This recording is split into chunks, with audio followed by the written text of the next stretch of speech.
has labored, he has suffered to lead his people into the land of freedom. He is the Redeemer.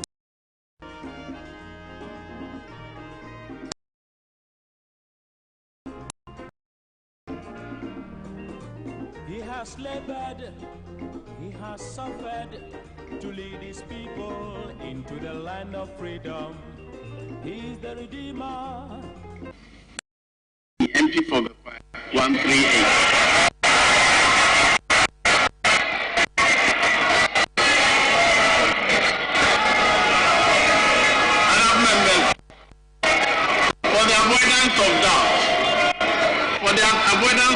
Let me read out the constitutional requirements so that there's no confusion as to who can vote, what numbers are required to take a decision. 4.1. Except as otherwise provided in this constitution, matters in Parliament shall be determined by the votes of the majority of members present and voting. The vote of the majority of members present and voting, with half of all members of Parliament present. What it means is that before you take a decision, there must be at least members present. With me, we have 138 members. That's a majority. It doesn't mean that all the 138 must vote yes or no. A majority of this 138, they are decided.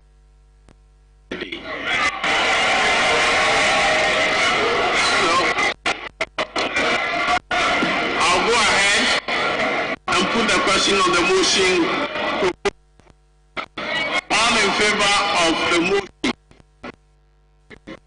say aye.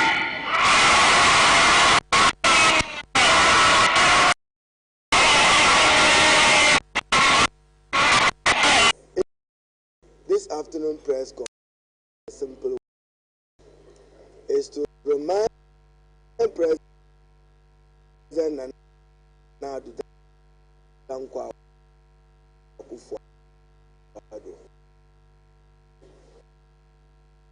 that the people of Ghana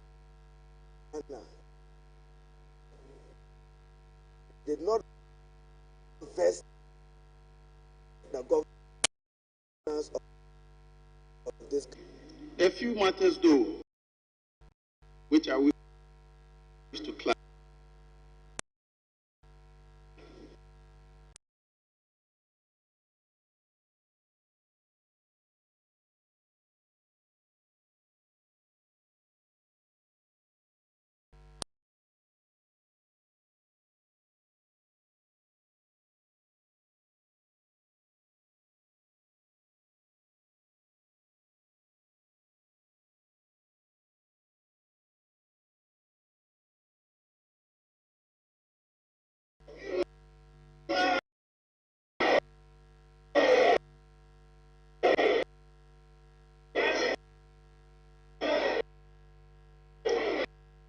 Indeed,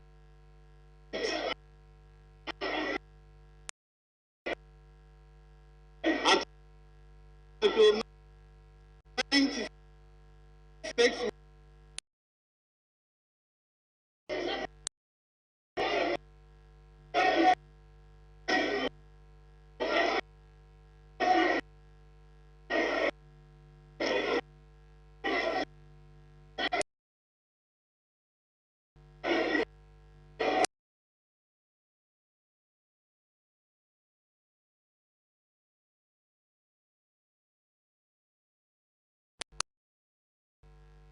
1 of the Constitution says, and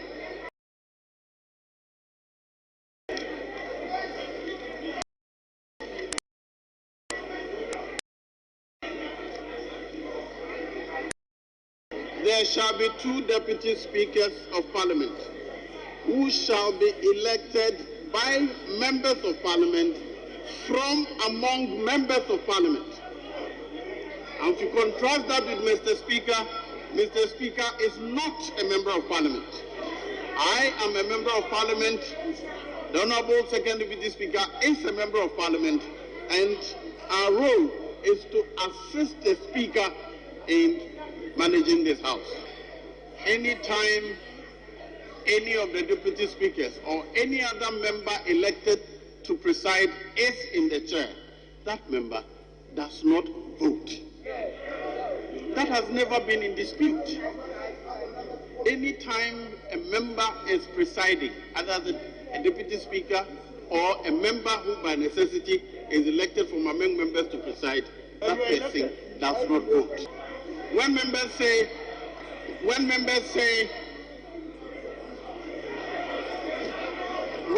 argue that except otherwise provided in the constitution, it is clear that it is provided for in Article 2912, where it is required that a decision be made by members. It doesn't mean that we should go to the quorum for. So, honorable members, let me put on record that I am a member of parliament. I was counted to make a motion, and I did not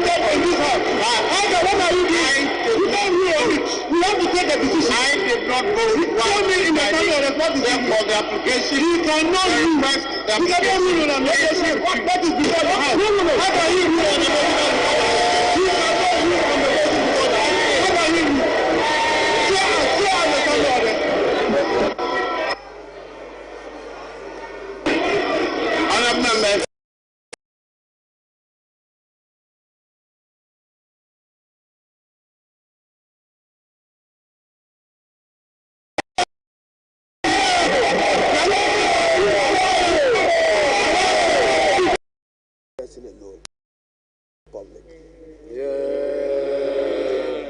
They gave him a mandate as executive president to work in tandem for the good with the Parliament of Ghana, making it a hang. Today we have been told that deputy speakers are not speakers. Our standing orders have been set aside.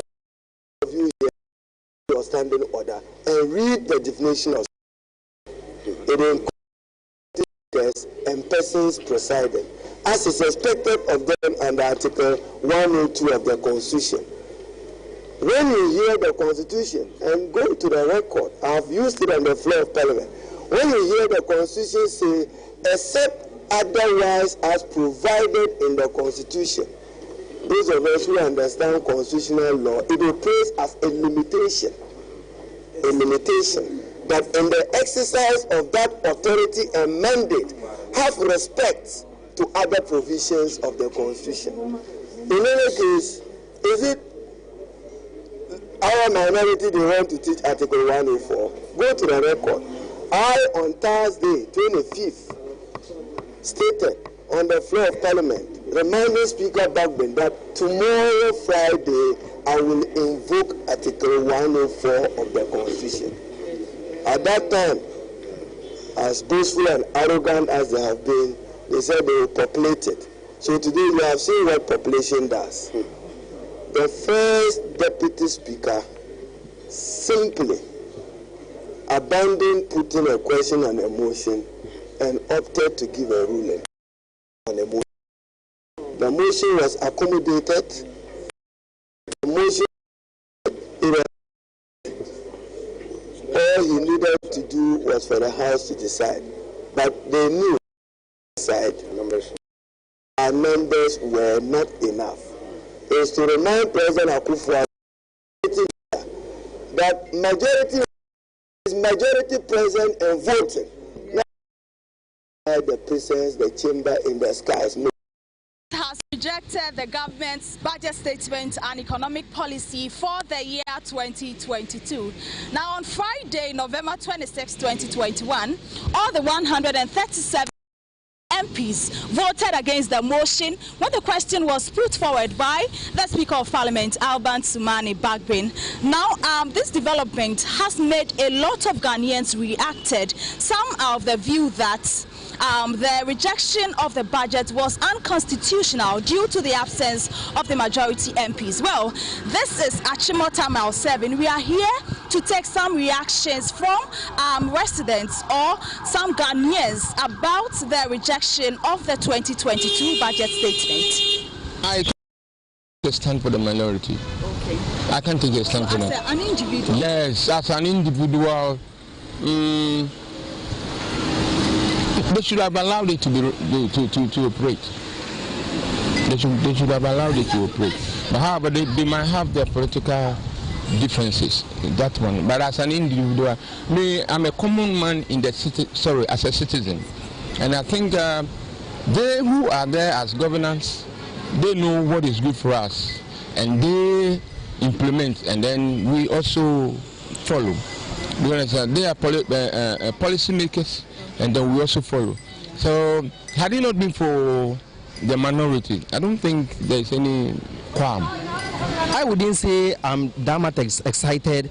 The reason is that if you say you are excited, then it means you are going for a side. And you say if you are not excited, you are going for a side. You are going for a side as well. So basically, what I want to put across is that if it is good, definitely it would need a support. I get me. So they should go back to the drawing table. You know, we are at a hang parliament now. I get me. Yeah. So it's about time, like consensus, talking about like before even they brought the budget to parliament. Definitely, like there might be, you know, a pre-discussion or something about prior the way things are going to be.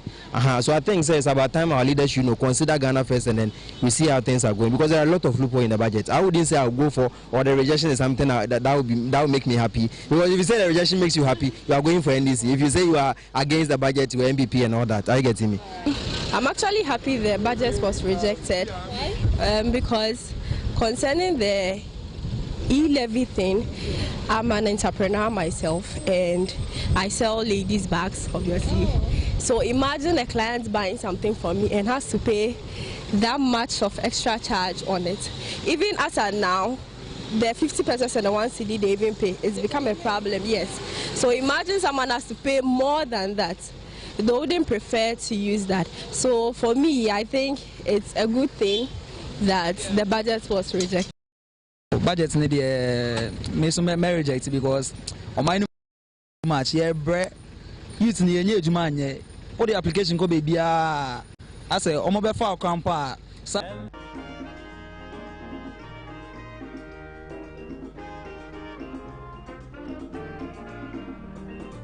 He has labored, he has suffered to lead his people into the land of freedom.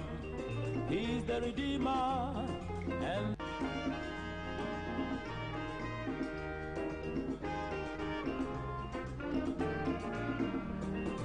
he has labored, he has suffered to lead his people into the land of freedom. He's the Redeemer,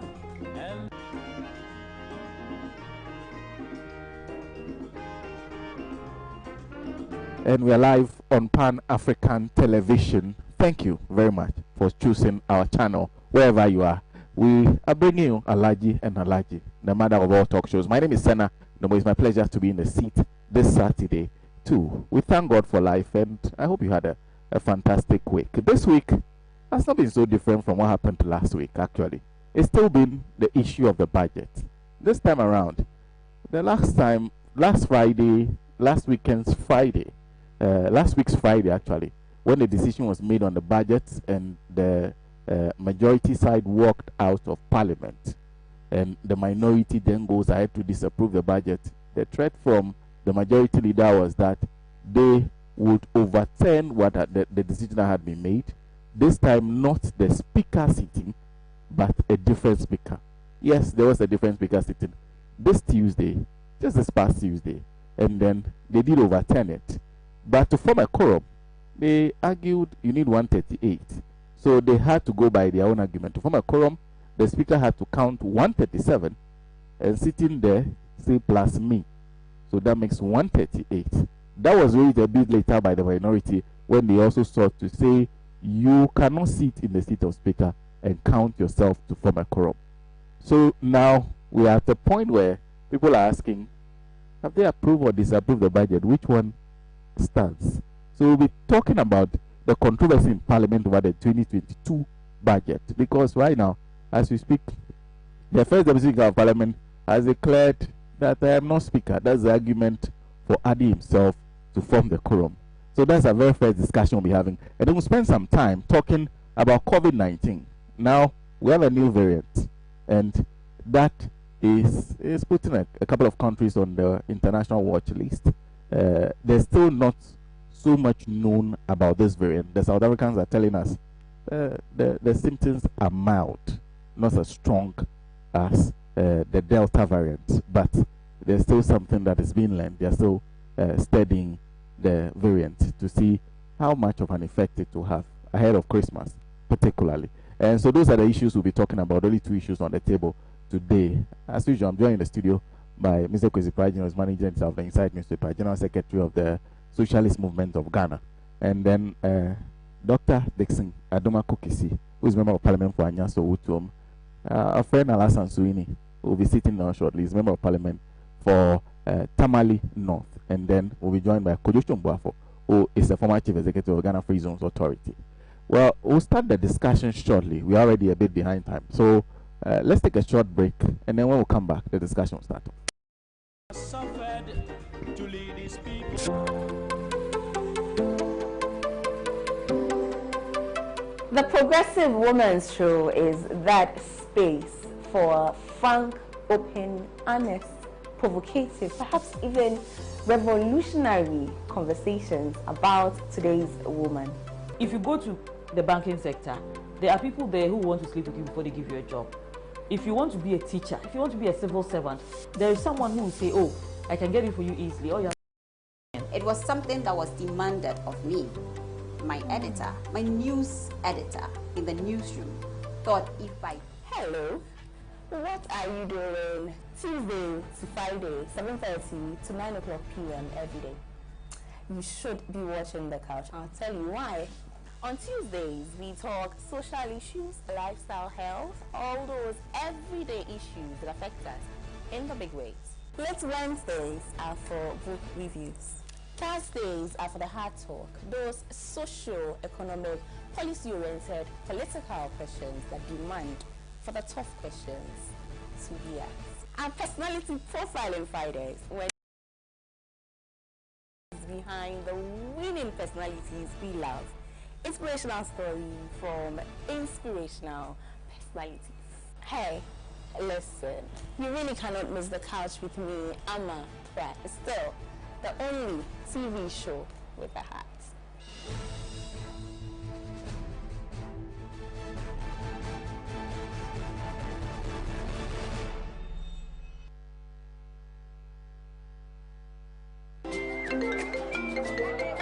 Hello, information. Madam, me, I have still not got the money for that list of expensive building materials you sent to me. The price of the iron rods have been increased too much, aren't Madam, relax. Look, that's not why I even called. I just visited IPCP, where the engineers told me everything about Trasacco fast floor. Trawanko, please, those people are expensive. Are they not the people building those big houses in town? I beg those guys. Madam, in fact, I used to think the same until I visited their office today, and they gave me an estimate of how much it will cost. Nombo, the estimate is free. It's cheaper than the one I even sent you. Wow. Building contractors, foremen, masons. Visit IPCP, the Trasacco Fast Floor. Engineers will assist you build an affordable, faster and stronger building. Oh, madam. It is done. Wow. Trasacco Fast Floor. Stronger, faster and affordable. This is a Trasacco construction product.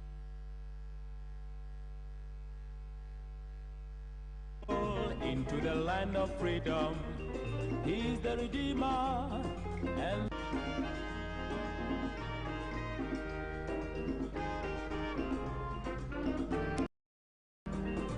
he has labored, he has suffered. Let me say a big thank you to everyone watching us via all the platforms. On. A big thank you to those of you watching us on our main platform, that's Pan African Television. A big thank you to those of you who are watching us on Volta One TV, and a big thank you to everyone listening to us via all our affiliate radio stations. Ahunto 92.3 FM is here in the Greater Accra region. We have several partners up north. There are some down south. And then we have 2 in the central region, Kenya and Cape FM. A big thank you to those of you who are watching us on social media, Facebook, YouTube. Facebook particularly, if you're joining us, you can use the comment section, comment on any of the discussion we'll be having, and then I'll read it out to you as we go along. Thank you very much once again for making time. Let's move on to the discussion on the happenings in Parliament. Actually, the budget. Well, I don't. It's difficult to know what to say when it comes to the budget. So there are 2 members of Parliament sitting here. The 2 sides, from 2 sides, Honorable Sohini on the minority side, the NDC caucus, and then Dr. Dixon Aduma Kukisi on the majority caucus. So what has happened to the budget? Let me start with Doc came a bit early. So Doc, let me start with you on the issue. Well, first of all, thanks for the opportunity. I think I got called a few days ago to come say a few words here, and I'm grateful for that.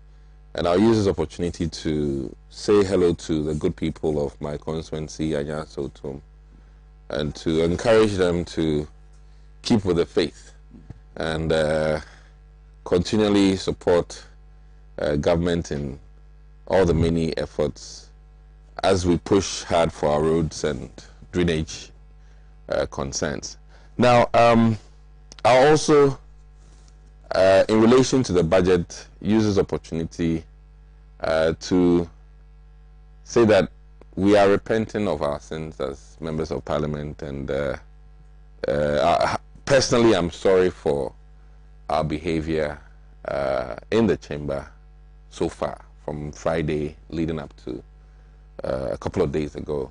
And in reflection, I think we haven't done well. And personally, this one I'm talking on my own behalf as a member of Parliament, and I think that granted we're debating on something very crucial to the Ghanaian people, but we've taken it to heart too much, and we shouldn't be seen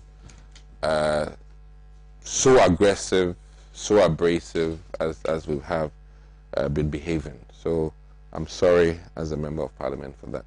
Now, with regards to the budget, you know, is the one key document that will keep the country running for 2022.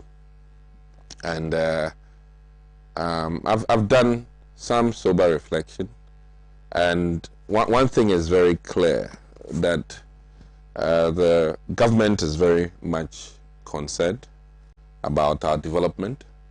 The government is very much concerned about the wage bill. The government is very much concerned about our health. Without good health, our productivity will sink. And we are at a time in our world where we've been hit by a pandemic. And it's a very unusual time. Many big economies are on their knees, struggling to do what they've been doing for decades. And we are a young democracy. If you compare ours to those who have had 400 years or even over a century, we're quite young. But we've done well. I'm always positive about good things and small milestones. And in fact, the Constitution of the Republic of Ghana and shall I say the legislative arm has been also hit by some kind of a tsunami. I mean, if you think about it, never in the history of our country, in our small, you know, since 1957, have we reached this kind of scenario where you know, there's literally a 137 on each side, or shall I say an equal number of members of Parliament for both the ruling party and the opposition party, with one curious character, let me put it that way, one curious constituency for Mena becoming, let me say, the swinging dial for the parliament. And shall I add that that alone has put us in a very unusual circumstance, and not to add insults to injury, but to add another conundrum, an enigma to all of this, is to have a Speaker of Parliament who is not from the political party governing the country. So it makes it's like a cluster of very difficult things. One, COVID, a pandemic, which, I mean, in my lifetime, I haven't seen one before. I don't think my parents' lifetime, they even saw one. I doubt it. And that alone has been heavy on the country and many other countries. And then to have a scenario where, we have a split and then a speaker who is not with the ruling government. So invariably, I think we are at a crossroads, and what it means is that I think that one, both sides need serious reflection, and what I mean by both sides is that the majority leadership, the minority leadership need very serious reflection and counsel. And what I mean by counsel is that we are at a point in time where the minority needs very serious legal team advising them, likewise the majority, because I believe more so in some of the American practices where a Supreme Court judge has like an office with almost about 10 lawyers helping him with research material to reach very good decisions.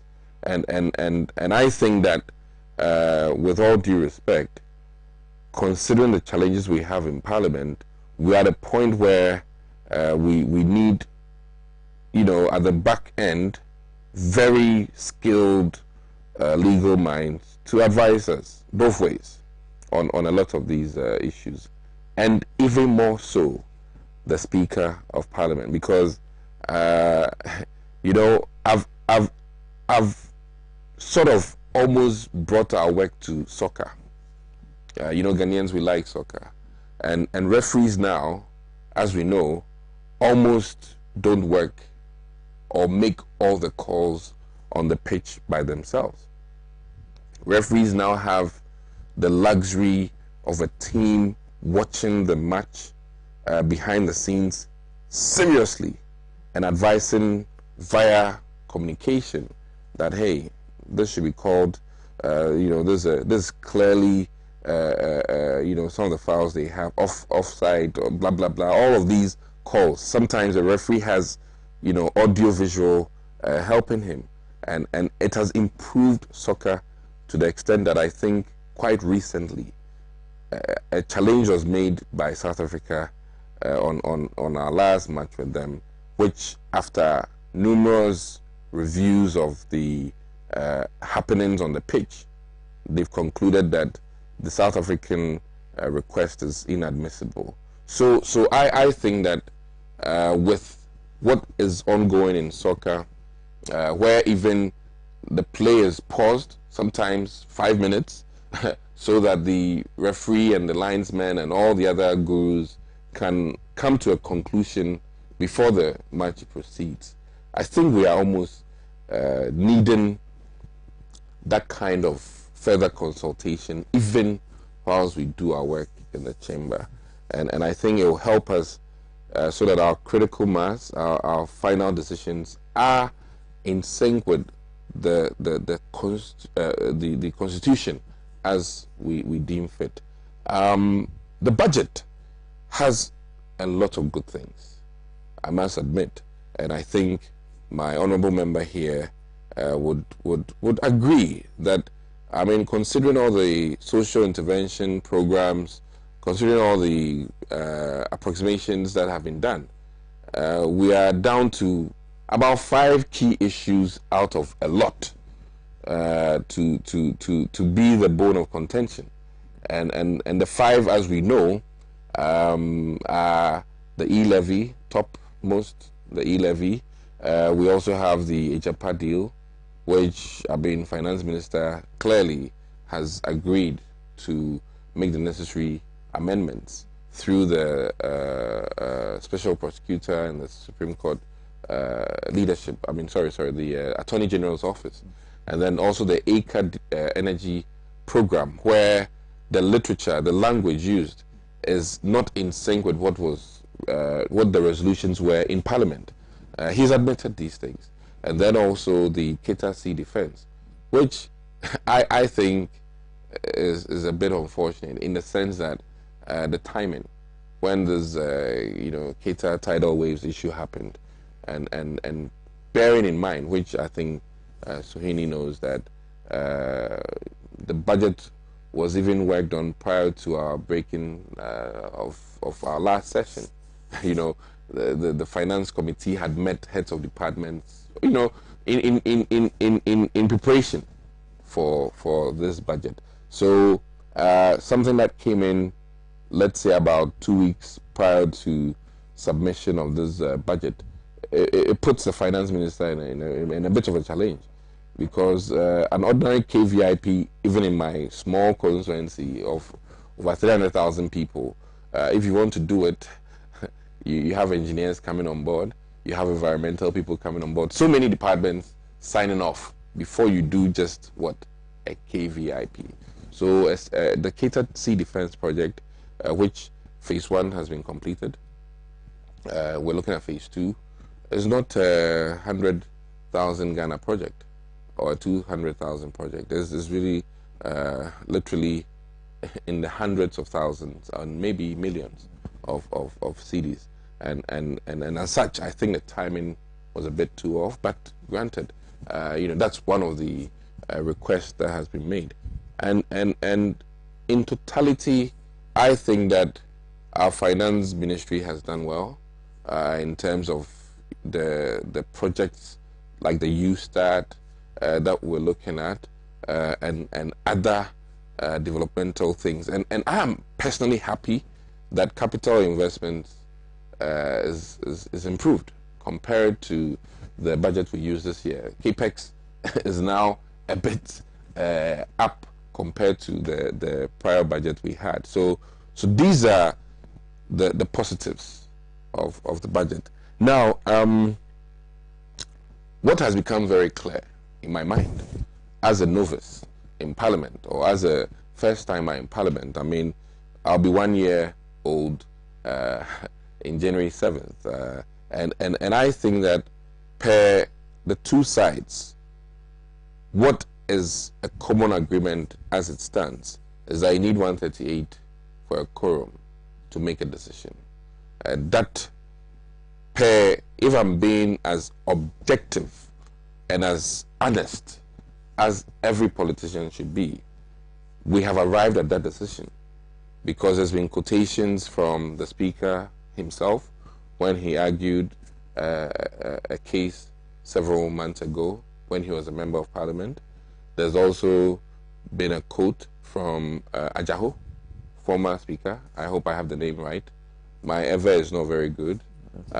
So there are two solid statements that makes it very clear in all of us, our minds, that that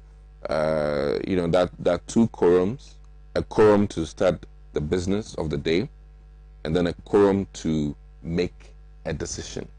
And in Parliament, making a decision literally means voting on a matter. One other key thing I've also said, which I stand to be corrected, is that you might have a quorum, but people also have a right in that quorum to abstain from the decision. You can be there, you can be present, but as a Member of Parliament, if there's a head count and we are voting, you have every right to stand and say that I, so and so, I'm abstaining from this because, it could be a matter of female genital mutilation, And in my constituency, I may have both sides. Some for it, some not for it. And if I'm indifferent, I have every right as a member of parliament to say that as much as I'm doing business with the MPP or the NDC on this very issue, I want it to be on record that I, Kwesi Kisi, am abstaining from this, and that should be my stand. So even though we have a quorum to make that decision, abstaining is also a decision making, and you can't take that right from me. And then to go further, what happened with our former speaker Jaho? The combination of the two sides came up to 133. Okay, so people are not appreciating the fact that the 138 is not necessarily supposed to come from one party. Is a combination. It so happened that on Friday, the 137 was from one party, and then on Tuesday, quote unquote, whether it's +1 -1, which is the another tension point, that +1 -1. Either way, the 137 on Tuesday was also from another party, and where we can agree on, per the minorities' argument, is that if they would make that claim that 137 ±1, 138 is an error, then it presupposes that Friday was also an error. And there's been a very interesting comment which I find, like I said, I'm a novice, find preposterous in the sense that they claim that we were 274. And then it begs the question. That if we go into parliament and sign, we can go home and be assumed to be part of a debate, or be assumed to be part of consenting to whatever our sides agree on. Then if that was the case, then we will leave parliament for only those who go and make an argument, and then we all would go home after signing and leave the chamber, and we'll say to hell with parliament. But that is not the case. It was beautiful that the Speaker of Parliament asked for a head count midstream, because we were there when the Speaker was honored by Asanteman not too long ago. I mean, the event was supposed to take place in Ashanti region, but then it was done lovely day in Parliament. We were all there for it in the morning. Soon after the program, I bet you within about an hour, there were probably about only 50 parliamentarians left in the chamber after the program. So if it so happens that somebody wants to sneak in a motion, that would be a good time, and then make a case that, oh, we all signed 275 in the morning, so when the decision was being made, it's assumed and it's agreed that because we signed in the chamber, be it as it may, whether we're in our offices, we are part of the decision. And I think that is a bit presumptuous. I mean, really, so invariably, I think that one, amendments have to be made to this motion per the temperature, per the temperaments of the people, and also the fact that I think Finance Minister has come to a realization that truly concerns of the Ghanaian people, that truly concerns of the academics, that truly concerns of the literally the people we are attending to in this country, about the rates or the e-levies, or about some of the developmental programs that we have laid out for 2022. So I think that one, he paid a listening ear to the minority, and he came out boldly on Friday to pray for an extension of some sort. And I think that, in all honesty, whatever amendments that need to be made should be made in rapid time, because time is not on our side. We want to have a wonderful Christmas. with all of this behind us, so that we can all go back to our various homes and family, to assure them that at least 2022 will be kickstart with some reasonable budget. Now, what I see happening is that, if you know, 0.2 change in the e-levy is worth several millions of dollars. 0.3 change in the e-levy, several millions. Is a minuscule digit, but the quantum, because of the pool, is quite heavy, and as such, for finance minister to reach that agreement, it necessarily means that all of our wishes cannot be granted, including even the Kita Sea defense, because in one breath you can't demand development without paying anything. You know, in economic terms, there's no free lunch. No matter what you eat at a party, somebody has paid for. You might not have paid for it, but somebody has paid for it. Even if it was a gift, any gift is not free. Somebody has produced it. So if we want to be productive as a nation, or if we want to move ahead, and you know, there's economics in our proverbial languages, you know, where we say anything by the roadside that looks so beautiful looks good, but we use money to buy. I'm saying coin chain at the AFA.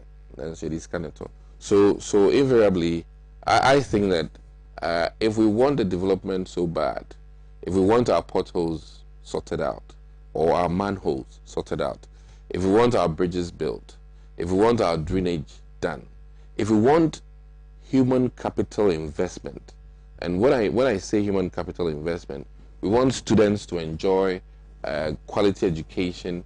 We want students to enjoy all the good things that students have, or if we want teachers to enjoy the good environment for training and teaching, or nurses to enjoy the allowances they are, and all these other good things, then somebody has to pay. In one breath, the NDC, and he knows, there's been over 500 questions since we started parliamentary work this year. And, you know, about 60 to 80% of that came from the minority. And you know what the music theme within those questions? When is my road getting fixed? When is this hospital project being done? When is this getting completed? When are these students getting their money? When are these teachers getting their money? When is the common fund coming? You know, these are the musical themes in them. And in one breath, there's a budgetary solution, and we are saying that no to it. In another breath, we're saying that we shouldn't go for loans. So which is which? Damned if you do, damned if you don't. And I really think that we need, as a team, and what I mean is the minority, majority, the work at the end of the day is for Ghana. So we have to work as a team. So we need as a team to come to a certain level of compromise and agree to be fair to the Ghanaian people. And you know, as I was driving up here, one thing came to mind. Henry Ford, when he introduced seat belts, government fought him, the people fought him. The idea of driving with a seat belt was seen as evil. So he had to withdraw all of his productions, take out seat belt. 10 years later, after countless arguments and, you know, investigations, they come to realization that seat belt was safe for the passengers. And I think that sometimes when you introduce bold and audacious things, the public might not be ready for it. Even as we sit here, something as effective as the vaccine, look at the number of people churning out corrupt scientific information. The number of people coming up with all kinds of ideas about vaccination. And I weep when I see how much Bill Gates has spent on just polio. And to think that somebody like that will come and harm us. And now there's even other frivolous ideas going around. So I think that invariably the budget, we need the budget. is one of the crucial things. And I'll plead with our minority side. I'm even wondering, and Suhini would agree to this. We've made some projections in the past. We failed, and we reversed. So, as a minority, I think that it is even in your interest for you to watch Finance Minister go crash. Because you've made your case, you've made your point that you are not for e-levy, and that is going to be the key words that Haruna Idusa have been saying, retrogressive, what's the other word? I mean, so insensitive, all these things. I'm with you. All Ghanaians have seen your stand. Let the finance ministry go and crash. I mean, mid-year review, mid-year budget, for all you know, he'll come with a different tone and in plea to the Ghanaian people that, listen, the math looked great, but in practice we've hit, we were here when car imports parts were expensive. We were here when this was an issue. Eventually we reversed it. Or you didn't see it reversed. It was reversed. And I really think that as opposition has made their strong case, the Ghanaian people have heard them. You allow Ken Oforiatta to go have, let me say, to go ahead. We've all heard your point. Let him go ahead. Mid-year review, he might come and say, hey, we're in trouble. The farmland is in trouble. Pesticides have come and corrupted everything. Or, hey, this thing is working. Maybe we should dial back to 1%. There's room. This is not set in stone. We have 6 months. We can reverse. Every law in this country can be reversed still. Every execution can be adjusted. I mean, if we gave the president more power in dire times during COVID, has that power remained? We've reversed. It had a time limit. So I think that if my small bit to my minority side is, listen, you've made your case. Some of us are invariably, like I said, I mean, there are people in the NDC who are in support somewhat, and there are people on our side who are also not necessarily in support. I mean, these things, you can't have everybody going in one direction. But as it stands, leadership wants that, okay, let's agree with them. Will they crash? It's up for, it's an experiment. Okay. And I think that, that's my small 2 cents about this. Thank you. Thank you very much, Doc. We'll take a short break. When we come back, Nombo will take his turn. There's been some, Doc was talking about legal brains in Parliament. We saw a display of some in Parliament. I think that was Thursday, right? Thursday, when that debate happened from both sides. You wanted to join at some point, but they told you how to come substantively. So we'll come to him. Well, we'll be back. Yeah, so you get my point. Polygamy does not know adultery. So you should. Polygamy knows. I disagree. Wait a minute. Polygamy Wait a minute. If you are not 25, you have no business driving a commercial vehicle. The only person who can take your driver's license and retain it must be a police officer of the rank of inspector and above. Using office hours to engage in social media is a ground for you to be what? Dismissed. When you are raped, you can justifiably walk into any government hospital or a licensed medical facility for an abortion. A will takes effect only after the person is dead. Pure cocaine is not addictive. What is addictive is when it's adulterated. Join the Law Express panel this and every week as we delve into all these relevant topics. Law Express, Mondays at 7:15 p.m. and a repeat on Thursdays at 5:45 p.m.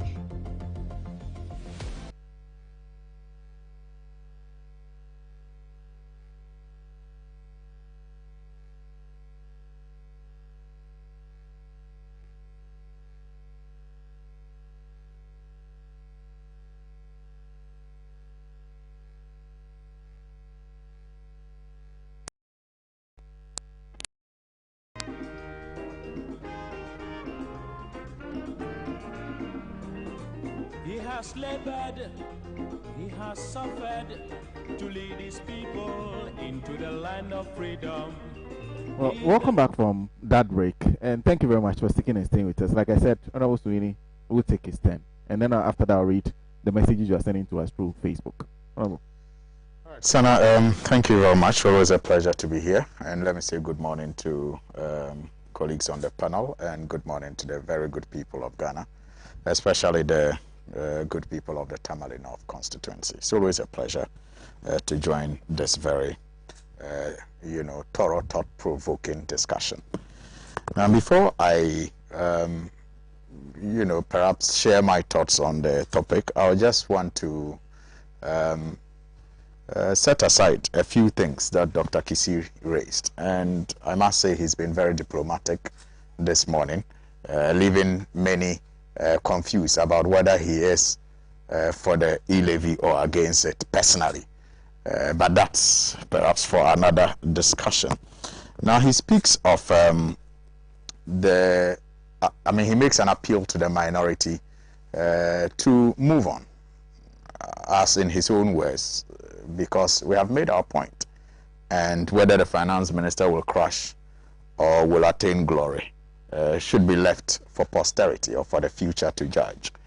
I would have taken it as advice in good faith, except that in this case, the consequences of a crash is scary. The consequences of a crash, especially for the Ghanaian people, is scary, because it is the Ghanaian people who will be burdened by this tax. They would be making those payments, and they will not enjoy any refund in case of a crash. And that is why it is difficult to take such a gamble, on the, incomes of the already burdened Ghanaian consumer on this matter. Again, he gives a very good example of seatbelt and how its introduction, led to uproar and had to be withdrawn in his own narration to be reintroduced in 10 years. Now that's even an example that is too remote. In this country, we've had VAT. When VAT was being introduced, there was uproar. Demonstrations upon demonstrations, some led by the current president, Nana Akufo-Addo. In fact, our senior brother, Alkwesi Pratt, was part of those demonstrations then. And because, just like in the case of the seatbelt, people at the time in charge of the country saw the uproar and were not dictatorial, even though the records sometimes want to point to the fact that they were dictatorial, but they were not dictatorial. They were open to the contributions people were making and sensitive to the opposition that policy was getting. It was withdrawn with all humility. With all humility, just like this case of the seatbelts that he talks about. It was withdrawn with all humility. So, why is it difficult for a government that claims to be democratic and sensitive to the wills or wishes and aspirations of the people cannot exercise same humility of withdrawing this? Why? Is it that arrogant? Why can't they exercise this humility that many policy pushers in the past have demonstrated when their policies were not welcoming at the time that they were first introduced? For me, yes, it's because this is a government that from day one has indicated its insensitivity, its intolerance to divergent views, and determined to push their way through no matter what. And so despite good counsel, the arrogance and the ego takes over. And unfortunately, if we allow it to continue, the consequences are going to be on all of us when they eventually crash, like they have crashed with many other things, in this country in the last 4 years. The benchmark values is one, the The spare parts, you gave the example of the spare parts is another, and many, many, many. The free water, you know, that they came to tell us later we have to pay for, you know, many, many. But the consequences always come back to us. The consequences are reflected in the debts overhang that we are suffering as a country. Again, he talks about quorum and says that it will be preposterous for members to just have to come and sign and go and be considered to be present.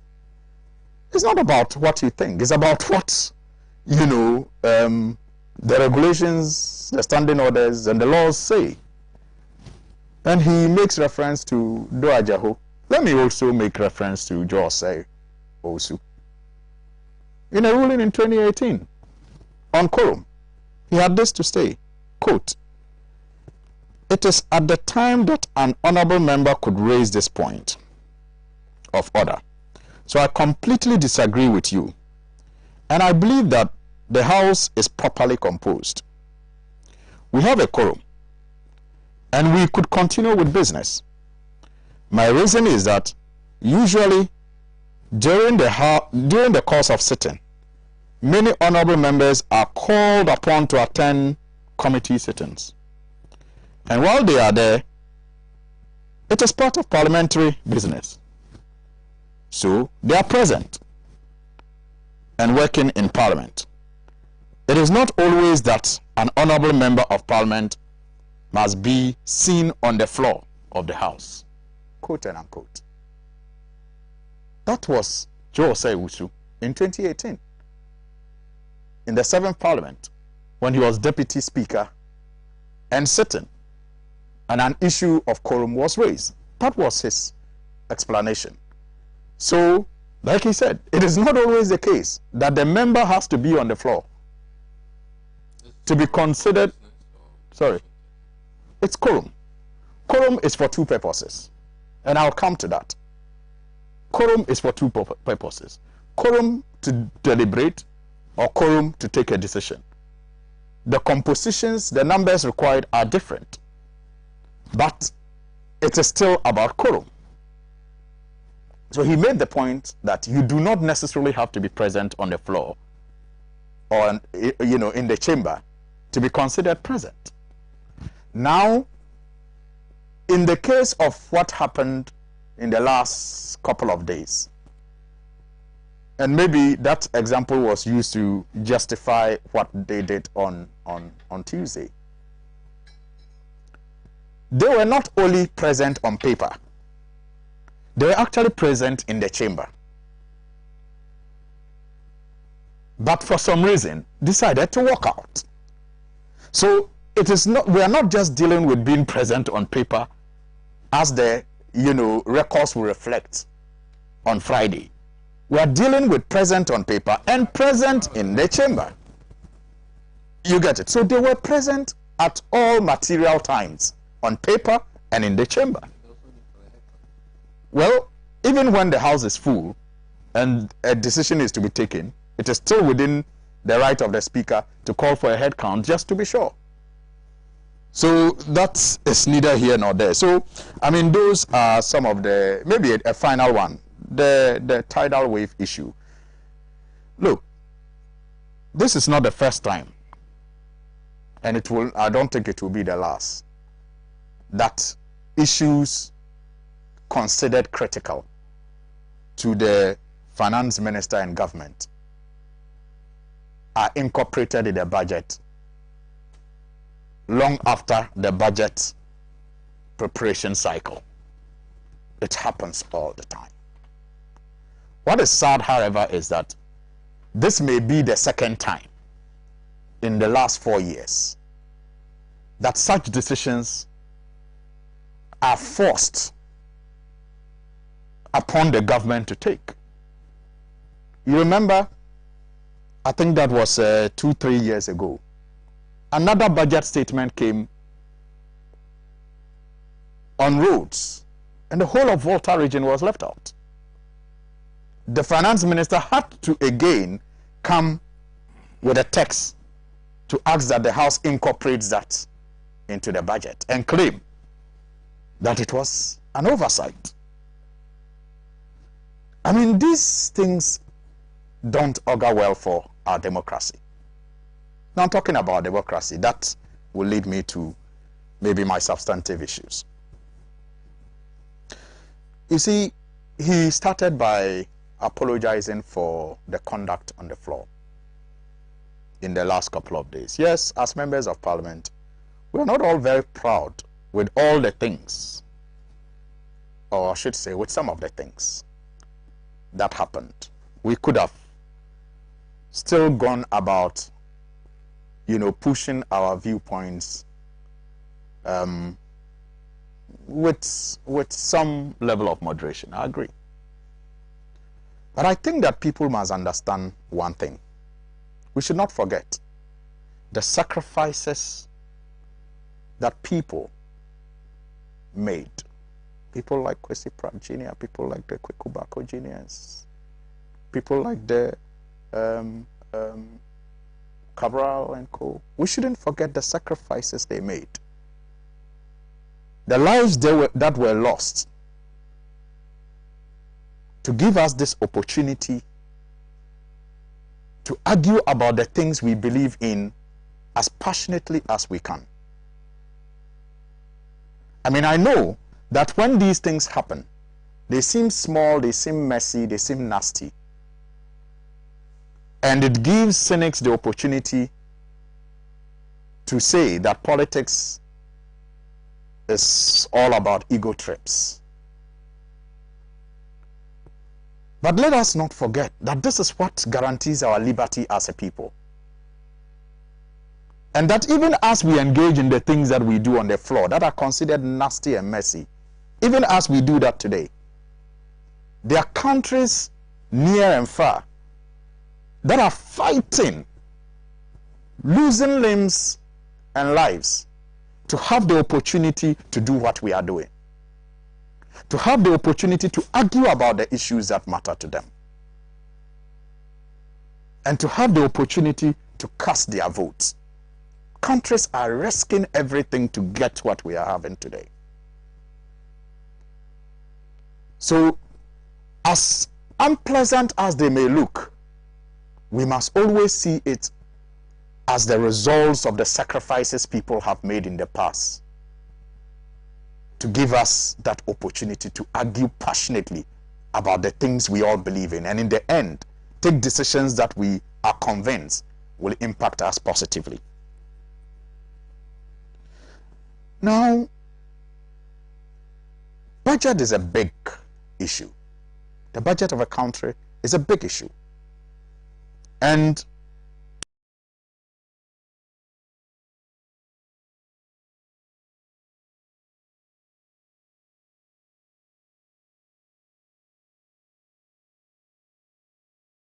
of almost everything in a given year: business, health, agriculture.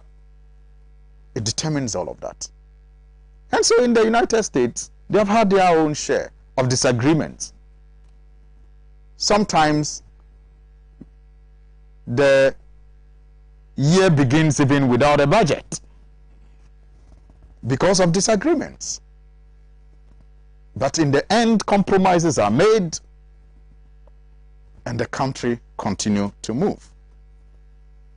As a minority, we have been of the view that there's too much hardship in this country,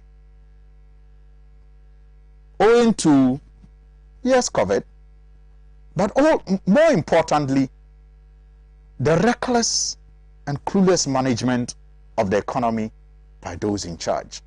The wastes and the corruption are the reasons why we have so much hardships. So you may have heard people say in the last 2 days that the minority is shifting its position based on the, statement that was made by the minority leader at a public event. Look, the minority is clear in its mind what it stands for as far as this budget 2022 is concerned. We made a couple of demands. Demands that we will fine-tune the budget and prevent the Ejapa deal that we will not tolerate in this budget is aimed at preventing corruption. The acre redefinition to reflect what the House approved is aimed at preventing corruption. Our stance against the e-levy, completely e-levy, is to reduce the burden that people are already and to encourage the growth of the digital economy, the buying and selling platform. These are some of the demands that we have made based on our belief that no matter how small it is, it will be our contribution to fighting and preventing corruption and reducing hardships. But you see, I talked about the reckless management of the economy, the waste and the corruption. And that has always been on the minds of the minority, even as we kick against some of these very, very draconian policies in the budget. We are aware that unlike in the past, where government was bold and truthful enough to the people of Ghana to say, look, as a result of the implementation of the single spine salary structure, which led to the doubling of salaries of the public servant workers, we have eaten to the bone as a country, and so let's fix it. These people are unable to be that truthful to the people about how recklessly they have managed this economy and about how they have misapplied the goodwill that they came into office with. They had so much coming their way. I'll just give two examples. Oil revenue alone, they get 20 billion Ghana cedis compared to 4 billion that the previous government was using. 20 billion. And that's because the previous government did a lot of work to increase our oil wells from 1 to 3 and handed over to them. Debt. They have borrowed more than any government in the history of this country. From 115 billion Ghana cedis, today our debt is around 250 billion Ghana cedis. Even in the midst of COVID, they have made so much money. Apart from the reserves that the previous government left, which they have liquidated, they also got 2 billion from the World Bank to deal with COVID and have introduced all manner of COVID taxes and levies, raking in so much. But they have misapplied everything. So we know that the economy is in a hole and it needs to come out. As a minority, we are not insensitive. We do not want the country to remain in that hole. So at our strategic meetings, discussions and projections and presentations were made to reveal the frightening nature of the economy and how these people have mismanaged it. And there were thoughts about, okay, if only we could trust these people, if only there were no hardships as they are, if only they were not wasteful and corrupt as they are.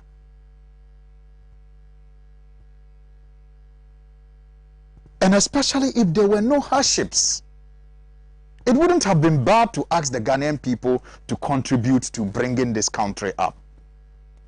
We considered that because we are not unreasonable people. But remember the conditions. So we said, if only we could have given them 1% to bring us up. But there's too much hardship. We can't give them 1%.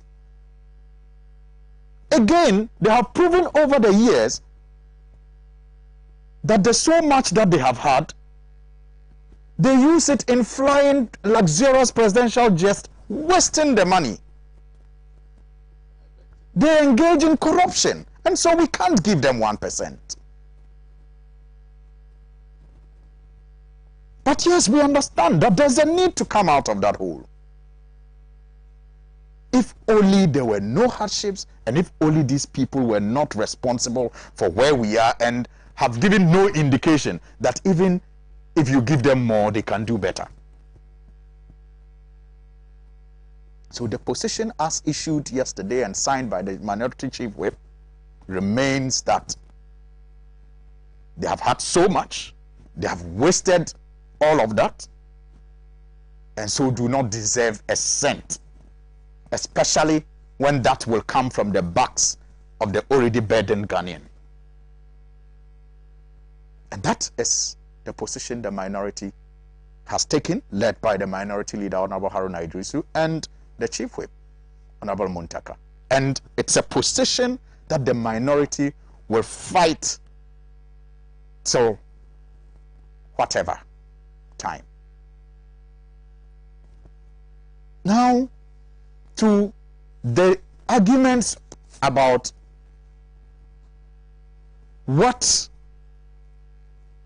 happened in Parliament on Friday and what happened in Parliament on Tuesday.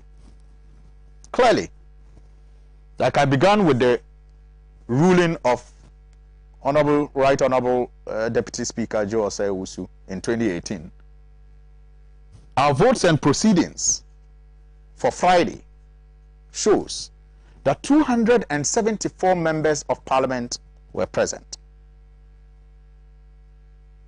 And out of the 274 members present, forming majority, or forming more than half of members present, 137 who were present and voting voted to reject the budget. And that is what the Constitution, Article 1041, requires. There are two requirements under that article. Sena, the first requirement I have argued is in the last phrase after the comma,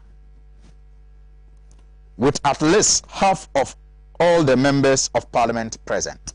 When you are going to take a decision, with at least half of the members of Parliament present. That, for me, is the first requirement.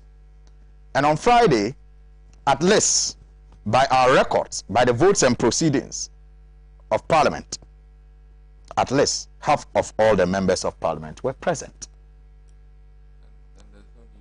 Requirement fulfilled. You are present. Then the second requirement is that the matter shall be determined by the votes of the majority of members present and voting. And I agree with him. You don't always have to vote when you are present. You can choose not to vote when you are present. And that is why, in the wisdom of the framers of the Constitution, they said the decision or the matter will be settled or determined by the votes of the majority of members present and voting. That's the second requirement. The first requirement is that at least half of all members of Parliament should be present. And 274 were present. The second requirement is that majority of those present and voting will determine the issue. Majority in this case was 137 present and voting. Now they have made the argument about quorum. I mean, that first argument for me is to settle the debate as to whether on Friday the House was properly composed. Yeah, when we walk out, you still pass laws that are binding. Yeah, you do. All the time. You have done it all the time. No, please, you interrupt me. So, I'm saying that clearly, if you look at Article 104(1), what happened on Friday was lawful, was constitutional, was legal. Completely legal, and satisfied all the requirements of Article 104. Fast forward to Tuesday. Now, the Constitution again, 102, I think, talks about quorum in Parliament. And first of all, let's define quorum. Quorum is said to be the minimum number of votes. My emphasis is on votes in defining quorum. Quorum is the minimum number of votes required for a valid election. Minimum number of votes. So even in determining quorum, a vote is taken. When you are to determine quorum, you vote to determine quorum. So how on earth can a speaker who is barred from voting argue that I voted to form quorum, but I didn't vote to be part of decision? How do you vote in one and abstain from another and say you didn't vote in both?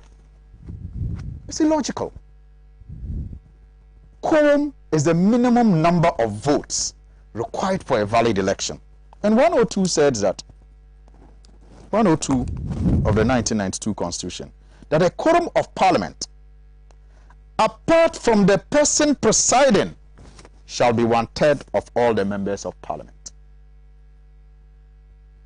Apart from the person presiding. So even in determining quorum, the person presiding is excluded.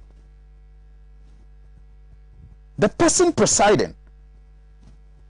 It's just like when you say, it's just like when you say that you are not qualified to enter P1, but as for P2, you can go. I mean, what logic is that? You are not qualified to do level 100. So, but 200 there, you are qualified.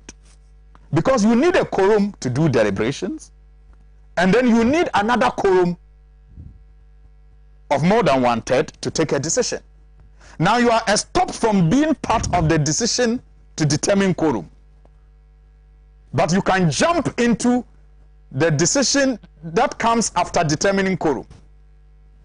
How illogical. So 102 is clear that a quorum of Parliament, apart from the person presiding, shall be 1/3 of all the members. So the argument, and you were right, that they have made is that this 102 is only limited to quorum to deliberate and is not extended to quorum to take a decision. And that's what I'm saying. It's just like when I say that you need a certain grade to do level 100, but you don't have that grade. So you are disqualified. You are disqualified from admission into level 100, but you are qualified to do 200. Now the Constitution, we are told, is not read in part, it is read in whole. So if you look at the whole, procedure in Parliament, it's captured in the Constitution. Procedure in Parliament, that's the headline. And so you have 102 telling you quorum, and then 104 introducing another quorum that is required to take a decision. But listen attentively to the opening of 104. It says, except as otherwise provided in the Constitution. It is talking about quorum to take a decision. And it says, except as otherwise provided in this Constitution, matters in Parliament shall be determined. Then it goes, what has already been provided in this Constitution? It's been provided already in 102. It's been provided in 102 how to determine quorum, whether to do deliberations or to take decision. That the person presiding shall not be counted in that, process. So they came to Parliament on Tuesday to act a movie, charade, engage in a charade. The Speaker of Parliament, yes, added to them, there were 138. There were 138 present. It was our strategy as a minority not to be present, to deny them the legitimacy that they were seeking. Because you see, Sena, if the minority had been on the floor, the Deputy Speaker wouldn't have been forced to play nonsense by counting himself, because a quorum would have been formed. He wouldn't have been forced to count himself in that unreasonable gesture. So there were 138 present, yes. But once one of them takes the chair, 102 kicks in. Once one of them takes the chair, 102 kicks in. That says that the person presiding can no longer be counted, because you see, that is why it was interesting when the Speaker, in his confusion, Joe Oseusu, in his confusion, sought to say that he's not Speaker. He's not the Speaker. It's unthinkable. If he's not a Speaker, why do we rise for him? A Speaker, not the Speaker. Why do we rise for him? Even that, the standing orders, the standing orders, order 7. Conclude on that. Yes, I'm concluding. Order 7, page 6, says Speaker or Mr. Speaker includes a member presiding at a sitting. So even if I am not Speaker, Sena, even if I'm not Speaker, but on a day that Parliament is sitting, I am asked to preside, Order 7 comes in. Listen, even the quorum issue did not talk about Speaker. 102 simply says a quorum of Parliament, apart from the person presiding, shall be 1/3 of the members. So it didn't say the Speaker or a Speaker. It just says a person's presiding. Now, Order 7 says Speaker or Mr. Speaker includes member presiding. You look at it. So clearly, it was unthinkable for him to wear our robe, the Speaker's robe, enjoy all the privileges of the Speaker, rule even in some cases. I mean, can the member of Bekwai get us standing up when he's walking into the chamber? Whoever he is, if you're a member of Parliament for Bekwai, no member is going to rise for you when you are entering. No member. All those come to you as a result of the position you occupy as Speaker. And so, Sena, we are clear in our minds that the budget stand rejected. What they did on Tuesday was unconstitutional, illegal, and that is why on Wednesday we moved a rescission motion, which again he admitted, allowed to be seconded, called for it to be debated, and irrationally moved to trying to rule on it when our standing orders are clear. The only time a Speaker, has the opportunity to rule is when the motion is moved. You can either admit it or not. But once you allow it to be seconded and call for a debate, it's out of your hands. You now call for a vote on it. He did. He admitted that motion from Honorable Haruna Idrisu, got the secondment from Honorable Mahama Yarga, called for both sides to debate. In fact, 4-4 on each side to debate. So he made a mistake in admitting it. Well, anyway, so our position is clear. The budget stands rejected.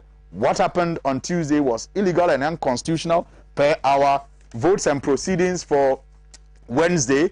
The speaker did not. The speaker did not rule, because I have it here. It says the House accordingly approved the motion that this honorable House now adjourn. Let me just get to the last bit of it. I think I'm holding the wrong, and I'm ending on that, Sena. Just pardon me. That is the votes and proceedings. It says that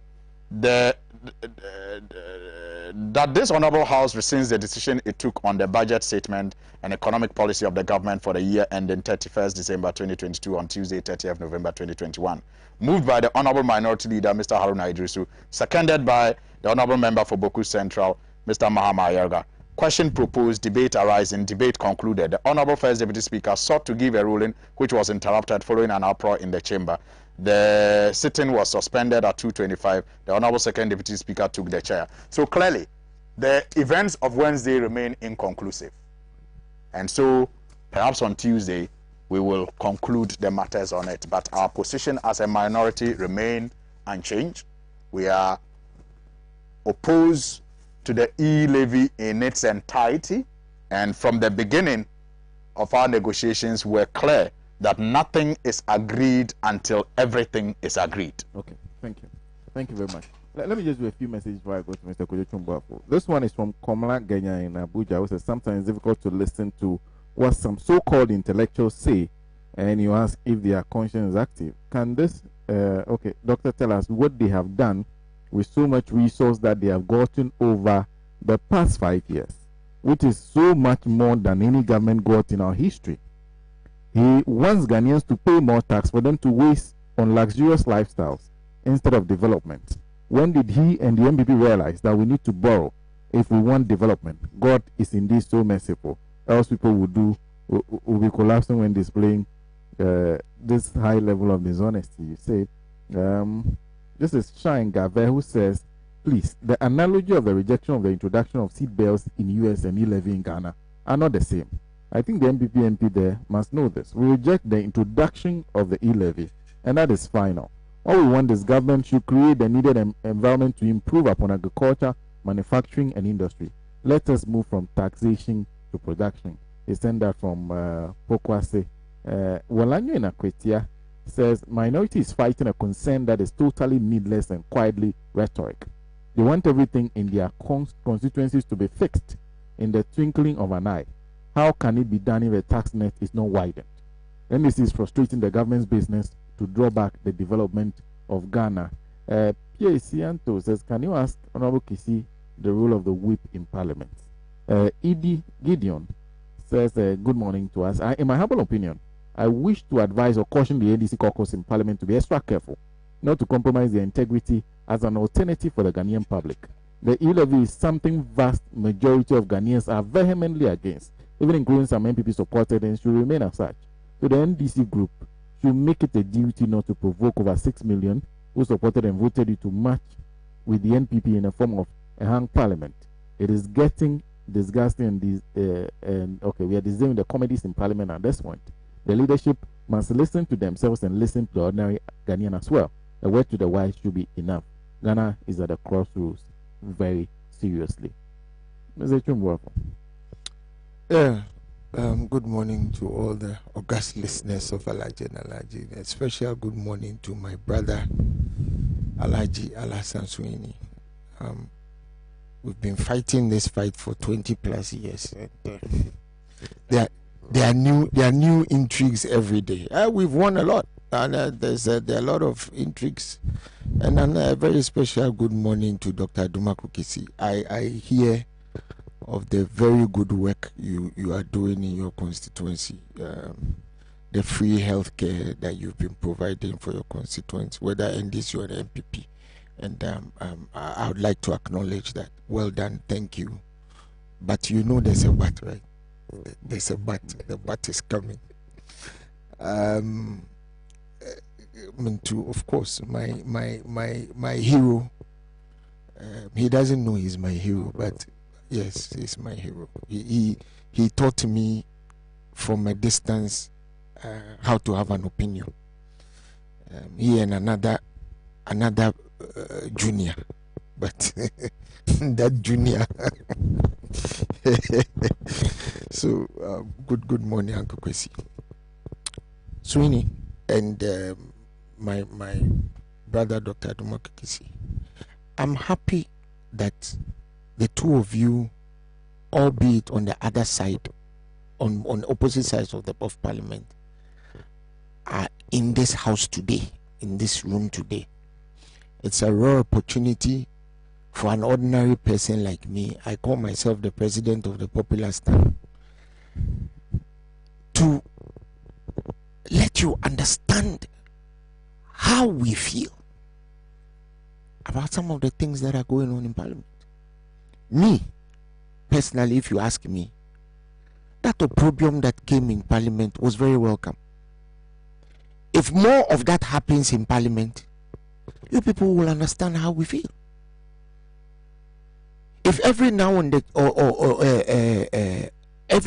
then, somebody has a chair removed from under him, you people will understand how we feel.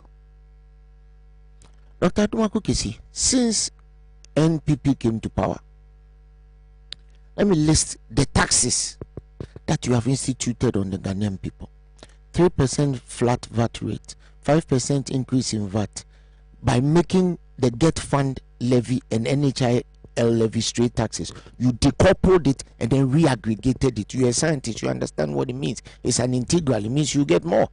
5% national fiscal stabilization levy, 2% special import levy, luxury vehicle tax, 50% increase in communication service tax. In 2021 alone, you introduced COVID tax. You're a doctor. You're a very good doctor at that. We got sick from COVID. I got COVID. Now you're taxing me. Do you tax me for malaria? Do you tax me for prostate enlargement? Do you tax me for potential heart disease? Do you tax me for stroke? You are the doctor here. Tell us what kills people in this country the most. Is it COVID? It's not COVID. Do you tax us for malaria? If any government decided to institute a malaria tax, nobody in this country will talk. But the reason why you are taxing us with the COVID levy is that you collected money in the name of this country from the World Bank, from a stabilization fund. Is it the stabilization fund? Among others, to the tune of $3 billion, and you stole the money. You spent it on cooking rice, giving it to your constituency. I don't know if they gave you some, but you spent it willy-nilly, whittled it away, used it to bribe the electorate in order to supposedly win the election. And the election you didn't even win. After the COVID levy, Sena, listen to this. There is another COVID levy on the national insurance levy. So the COVID levy you pay twice. Such is the level of deception that this government has instituted on us. 5% financial sector cleanup levy. You spent 9 billion. You spent 22 billion cedis to cure a problem that cost 9 billion. In your own words. What kind of accounting is that? I thought you people had the men. And then these are the taxes you imposed on fuel. 20% energy sector recovery levy, more on every liter of diesel and petrol. 10% sanitation levy, the much dreaded Bola tax, when we already pay taxes to our municipality. We pay taxes to Ayawaso West Sub Metro to have our rubbish collected. You have put 10% 10 pesos Bola tax on every liter of fuel so that you can share it among your cronies. 18% 18 pesos increase in ESLA on a kilogram of LPG. Increases in existing taxes from 2017 to date. 30% increase in ESLA. Again, 11% increase what they call special petroleum tax. 200% increase in the bus margin. 67% increase in fuel marking margin, 40% increase in price stabilization and recovery levy, 25% increase in primary distribution margin, 36% increase in unified price fund, increase in road fund levy. The road fund, you have increased the road fund and then you cap it. Capping means you end the money that goes into rebuilding our roads at a point, the rest of the money you steal, because nobody knows what you do with it.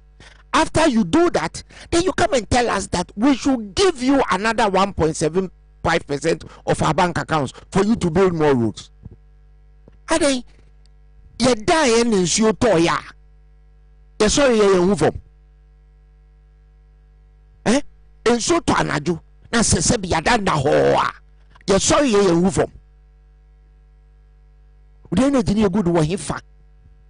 Doc, e wa nya so do. Ye program ya yenko. Ni engineer, drainage pa de minimum asempa. Yenko. Bawumia digital tax. Shocking. This same Dr. Bawumia said, don't tax Momo.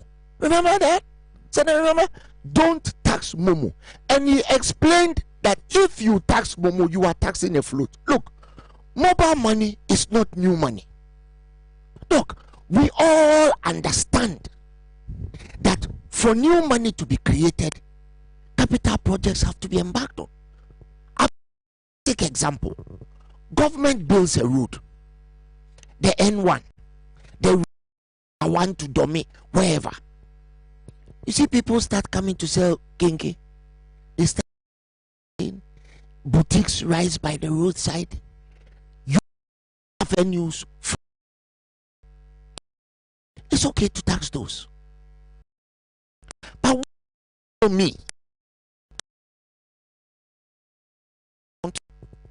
1.575%, because all these taxes that I've already mentioned, you have squandered them.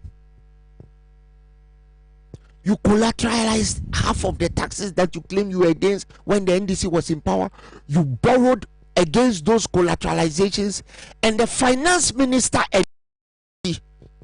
the transaction 0.8%, which they share. Finance minister's insurance company insures the roads, the loans. Do you now realize why they've borrowed so much? Do you realize why they've borrowed over 251 billion cedis? Because they have a personal benefit on the monies they borrowed. And you are telling us we should give. Me say so toy na yada. Yes, sorry, you move on. You these largesses. What do you do with it? You get the money and you spend it on private jets, luxury jets. You told us that times are hard, so let's tighten our belt. On the day we were told that times are hard, the president of this country had flown to the French Alps in a private jet on holiday. In other countries, when times are hard, you know what the presidents do? They talk to their people. When he came, whilst the brew on in Parliament, he flew embarked on yet another trip to Atlanta, Georgia. Stayed in the Four Seasons Hotel, the most prestigious hotel in Atlanta. Stayed in the presidential suite. Paid $8,000 a night of your taxes, Dr. Aduma Kukiti, my taxes, Sweeney's taxes, Kwesi Pratt's taxes, Sena Nombo's taxes. Right? In 3 days, he spent $73,000 with his entourage. The Skybath jet. And you're asking me to pay more taxes so that you use it for the same purpose, so that he comes back and rides in his 50-car convoy. And talking about missing in action, where's Dr. Bawumia Abozigi? Where is he? Where is he? Was he not the person who was supposed to of more economics than Keynes? He knew more in economics than Adam Smith. Was he not the one who told us that if the fundamentals are weak, the exchange rate will expose you. Was he not the one who told us that he had given the keys of the exchange rate to the IGP? An IGP they promptly sacked 3 weeks before he was supposed to go on retirement. Is Dampari holding the well, I have to call that guy. Ask him where the keys to the exchange rate are, because the way that exchange rate is going, if he doesn't do something about it, I think he should take the exchange rate to Nima police station and put it in some of the cells there, because I think the exchange rate is too comfortable for my liking. These are the same people. This is the same Dr. Baumia who told us that the exchange rate will expose you. When the exchange rate started exposing him, he came back and told us that if the exchange rate is whilst you are in government, it's an absurdity, and I'm quoting him, it's an absurdity to think that the fundamentals are weak. We are not stupid. Don't assume that we are stupid. The statement you made was commutative. It was associative. If the exchange rate is going high, it means your fundamentals are weak. You say then it is true now. It was not true only when you were seeking to come to office. Dr. Atumagukisi, 15% increase in fees and charges of government. So company registration has gone up, passport fees have gone up, Food and Drugs Authority certification fees have gone up, hospital fees have gone up, Energy Commission fees have gone up, public university fees have gone up, DVLA fees. Another scam is the towing levy. EPA fees have gone up, birth and death airport fees have gone up. Everything has gone up. Benchmark values have gone up. Everything has gone up. Even ketchup, spaghetti, noodles. Just say boys, we be throwing num kaka when you get a because you could turn num kaka and no.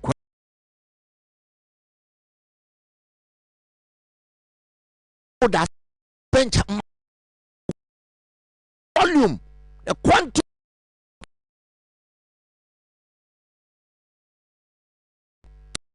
Shortfall. Good idea. You don't have any principles, do you? You don't have any principles. For you, in the people, let's keep saying everything you need to say to win you did, and then after we've won power, screw them. But what you will understand very soon is that the Ghanaian people are not to be toyed with. Now, information.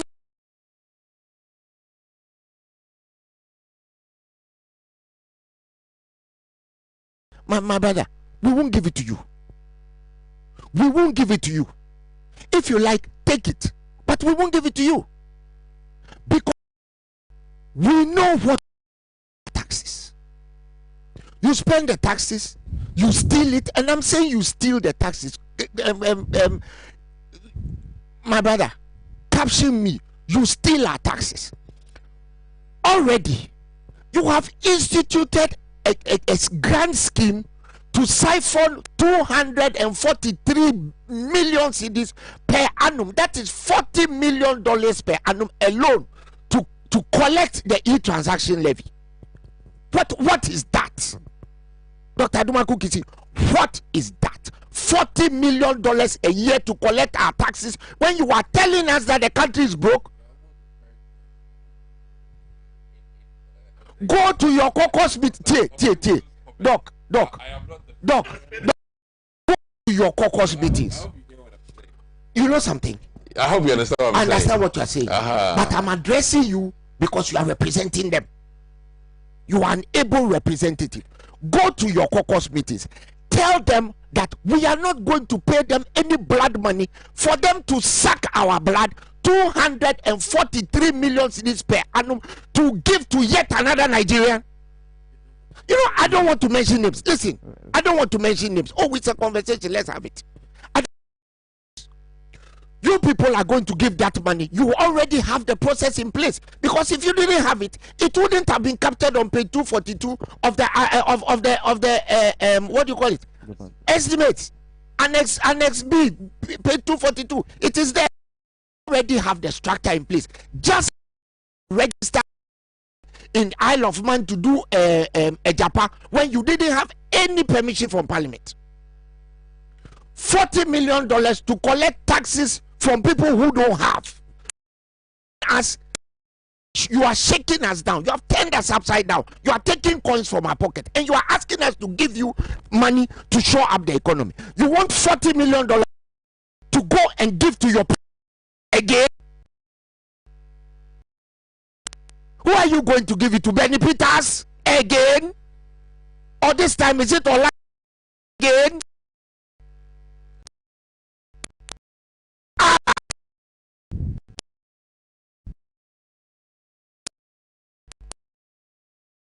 Are they one magic girls? No, is that it?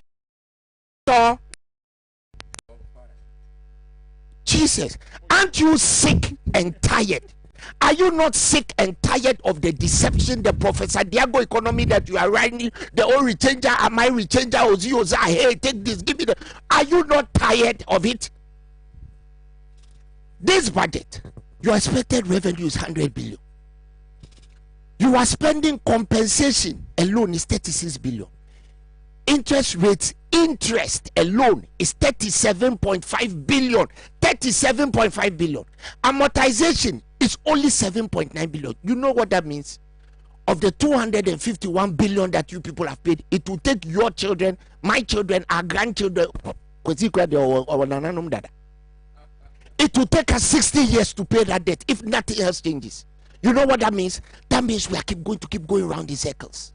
We are going to keep going around in circles. No government is going to be free to develop this country, because you only have 11 billion cedis to develop this country.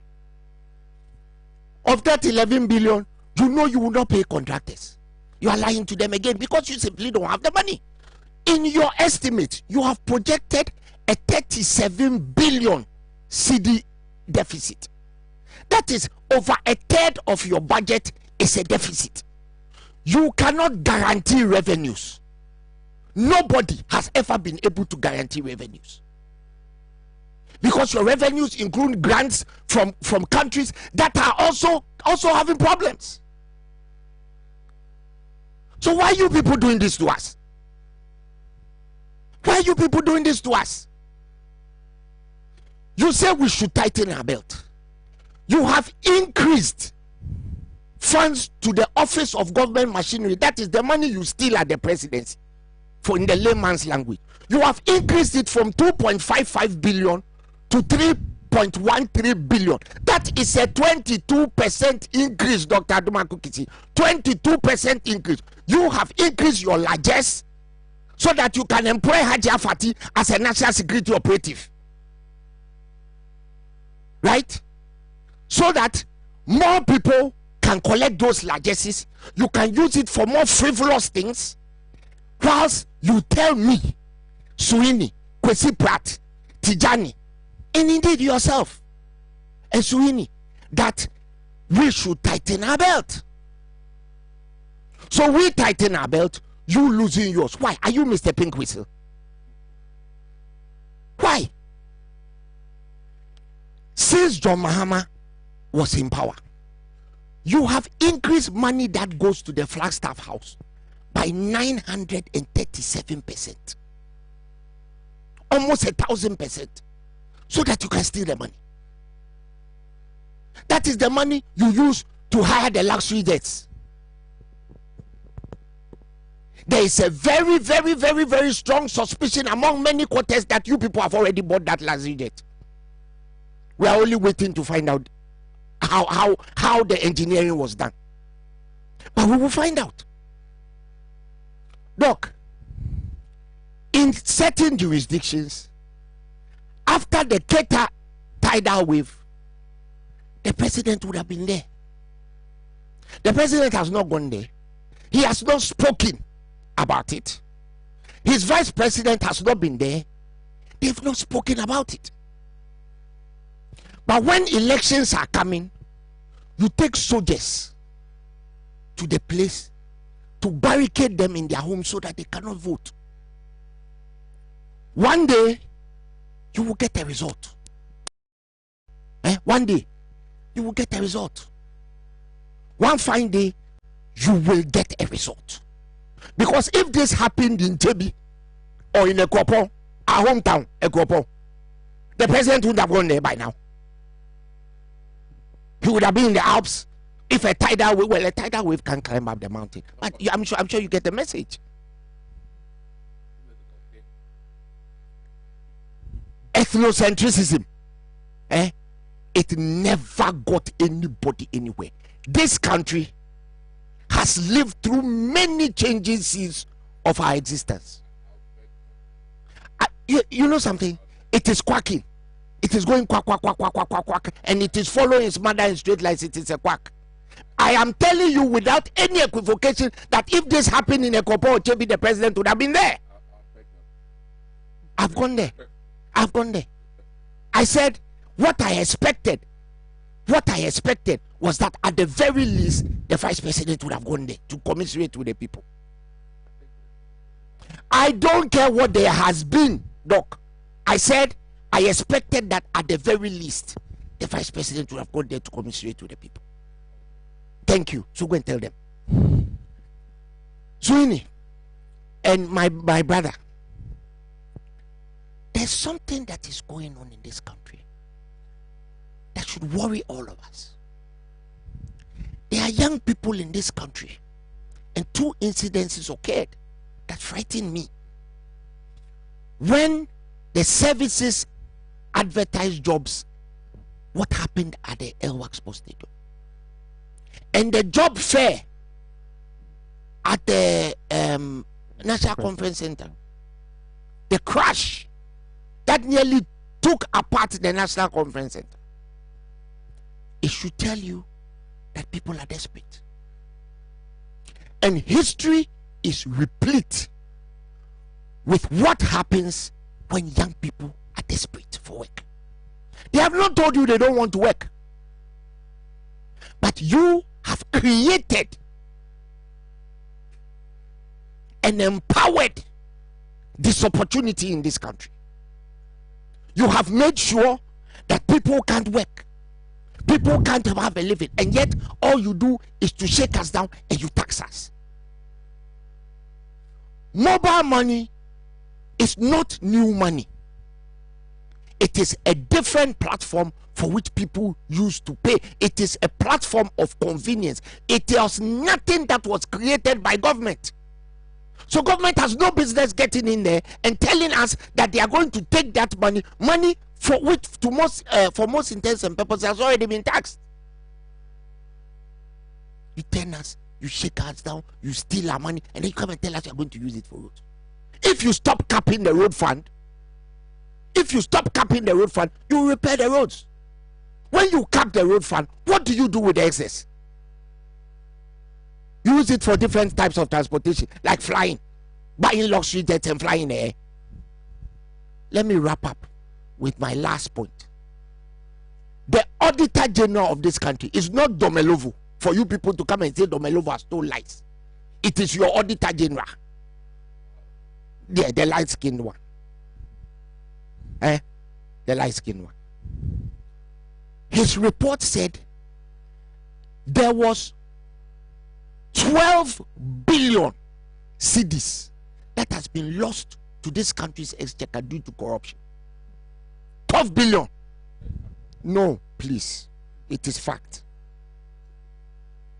The 12 billion cedis that is missing is almost twice the amount of money that you are asking us for from the e-levy. You get where I'm going?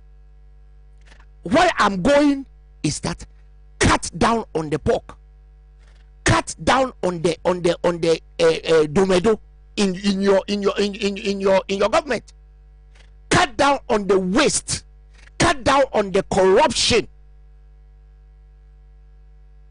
that is going on in this country and use that money to develop this country. Don't turn us down, shake us up, because your history shows that no matter what we give you, even if we cut our head and put it on the plate for you, you will still squander the money. Let me finish. When it gets to you, what are you doing? Behave like what you do when you tell people to go to the injection room and wait for the nurse. Lose your trousers. You know, I'm on public accounts committee. That's why I wanted to talk about the 12 billion. You know, the 12 billion is not necessarily all 12 billion. You say, okay, it's not necessarily.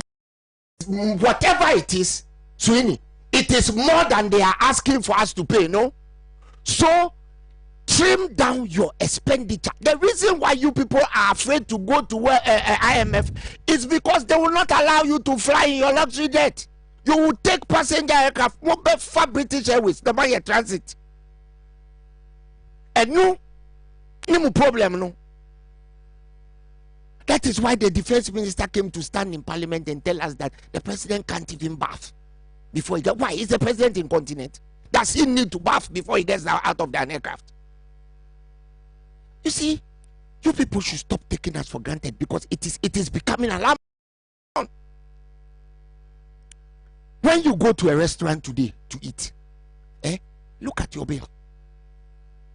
You will spend 300 cedis at a restaurant and the bill will be 400 cedis. And what the 4 in taxes? Double COVID tax. And look at the double COVID tax. Yes. And then look on your tax bill. If you are importer, you look on your tax bill. There's a line item on the tax bill called miscellaneous. Miscellaneous. You know what miscellaneous on a line on a tax item means?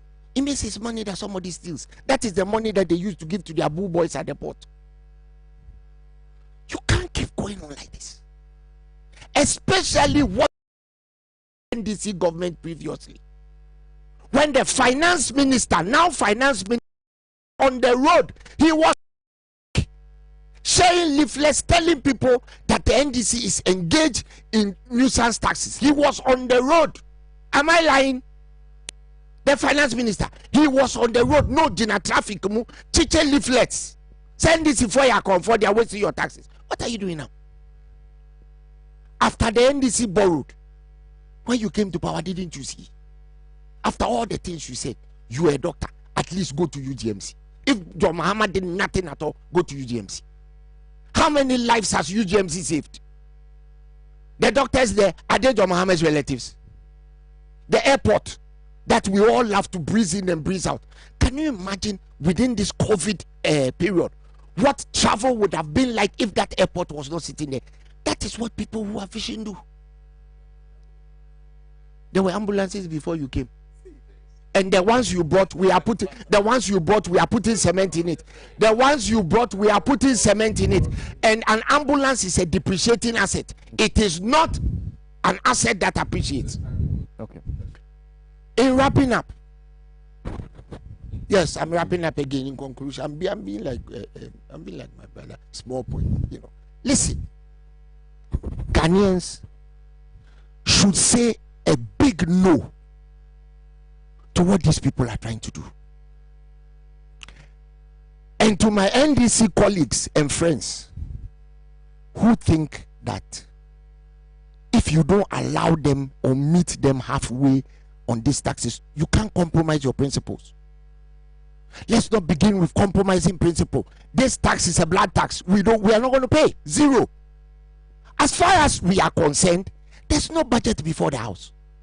At least as far as the real speaker, and now that George Ewusu has admitted that he's an imposter, the real speaker who is not feeling well will be back soon. He will come and take his post. As far as he's concerned, there's no budget before the house ever. Thank you. Let's go to Chumbwafo. Let me just do a few of your messages before I go to Mr. Pratt. Ayu Farouk, a joiner from Tamale North, and says, sincerely, whatever is happening in Parliament, let it be on record that the NDC is never part of inflicting more hardship, pain, and suffering on the good people of Ghana. The NPP do not care about the suffering of Ghanaians. You see, Harry there is watching us from Sugakope. If you're watching us from Sugakope, you can tune into Sela Radio, that is in Dabala, and you can be able to listen to us. CJ says, and I asked the MPP rep why government could not build all those infrastructure. Dr. Aubameyang said they could do with 33 billion, even with more than 3 times the 33 billion. Okay. Dennis Akwiti says the logic is just regrettably stricken. In one breath, the first deputy speaker said that he is or was not the speaker, and yet he could constitute the parliament to commence business. Pursuant to Article 95(3) of the Constitution, 1992, to overturn the decision of the substantive speaker. And in another breath, the first deputy speaker claimed he represented the people of Bekwai, and consequently counted himself and added to the number 137 already ascertained by the clerks of parliament, and yet said he didn't vote as required of him as an MP in such critical moment, and therefore bringing himself, rightly so, under the constitutional injunction placed on the speaker pursuant to Article 1042 and consistent with Article 95(3).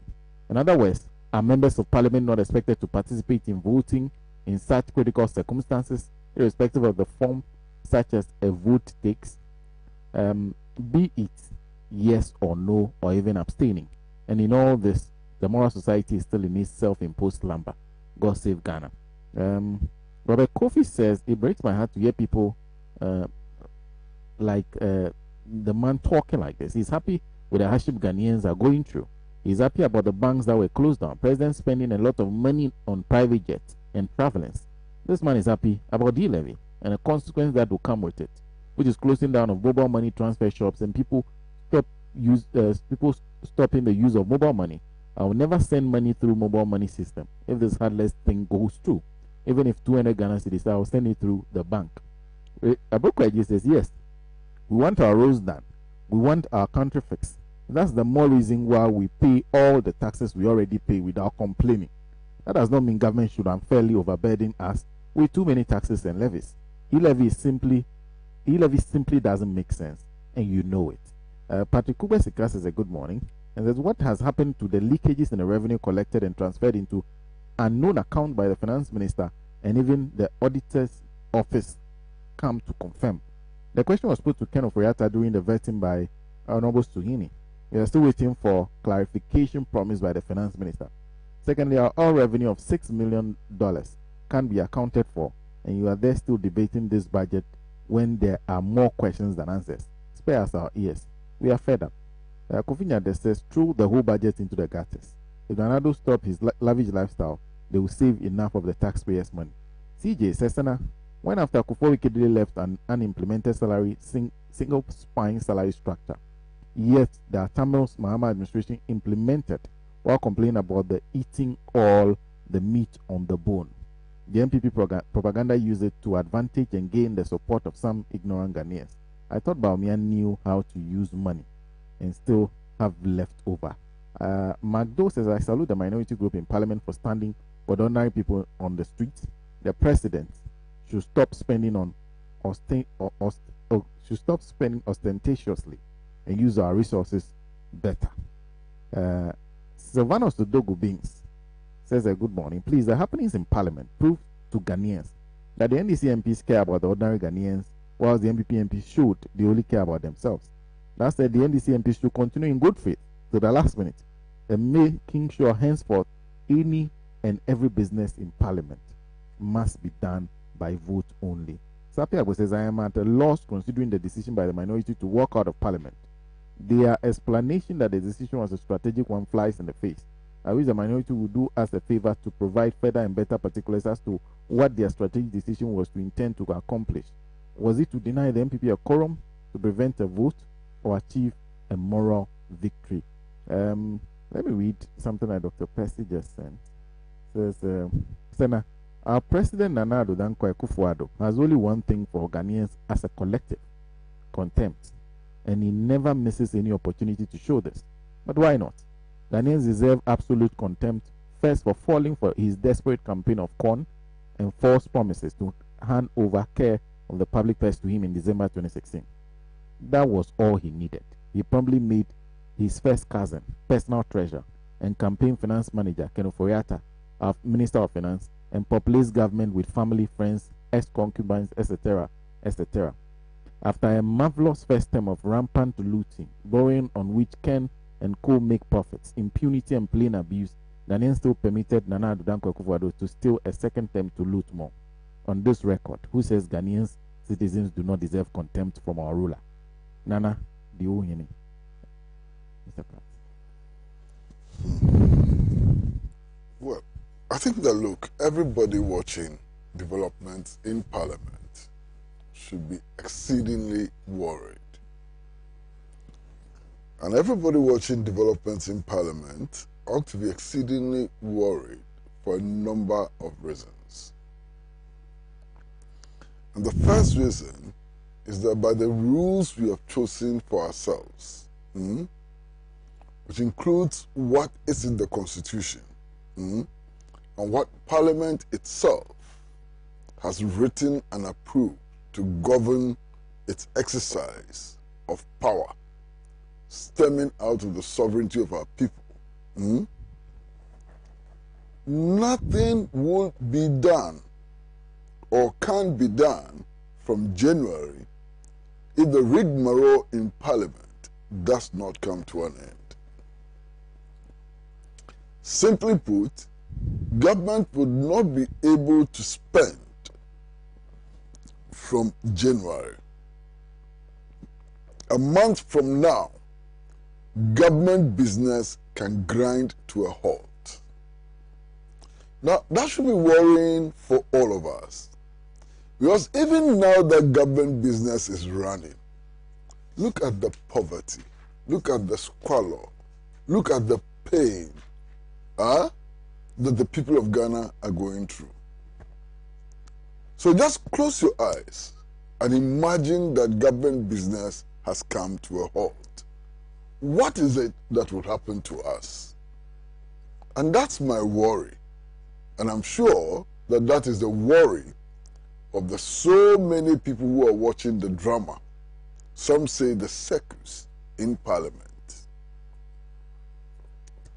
Look, I've said so before, and I'm going to repeat it again now. The fundamental error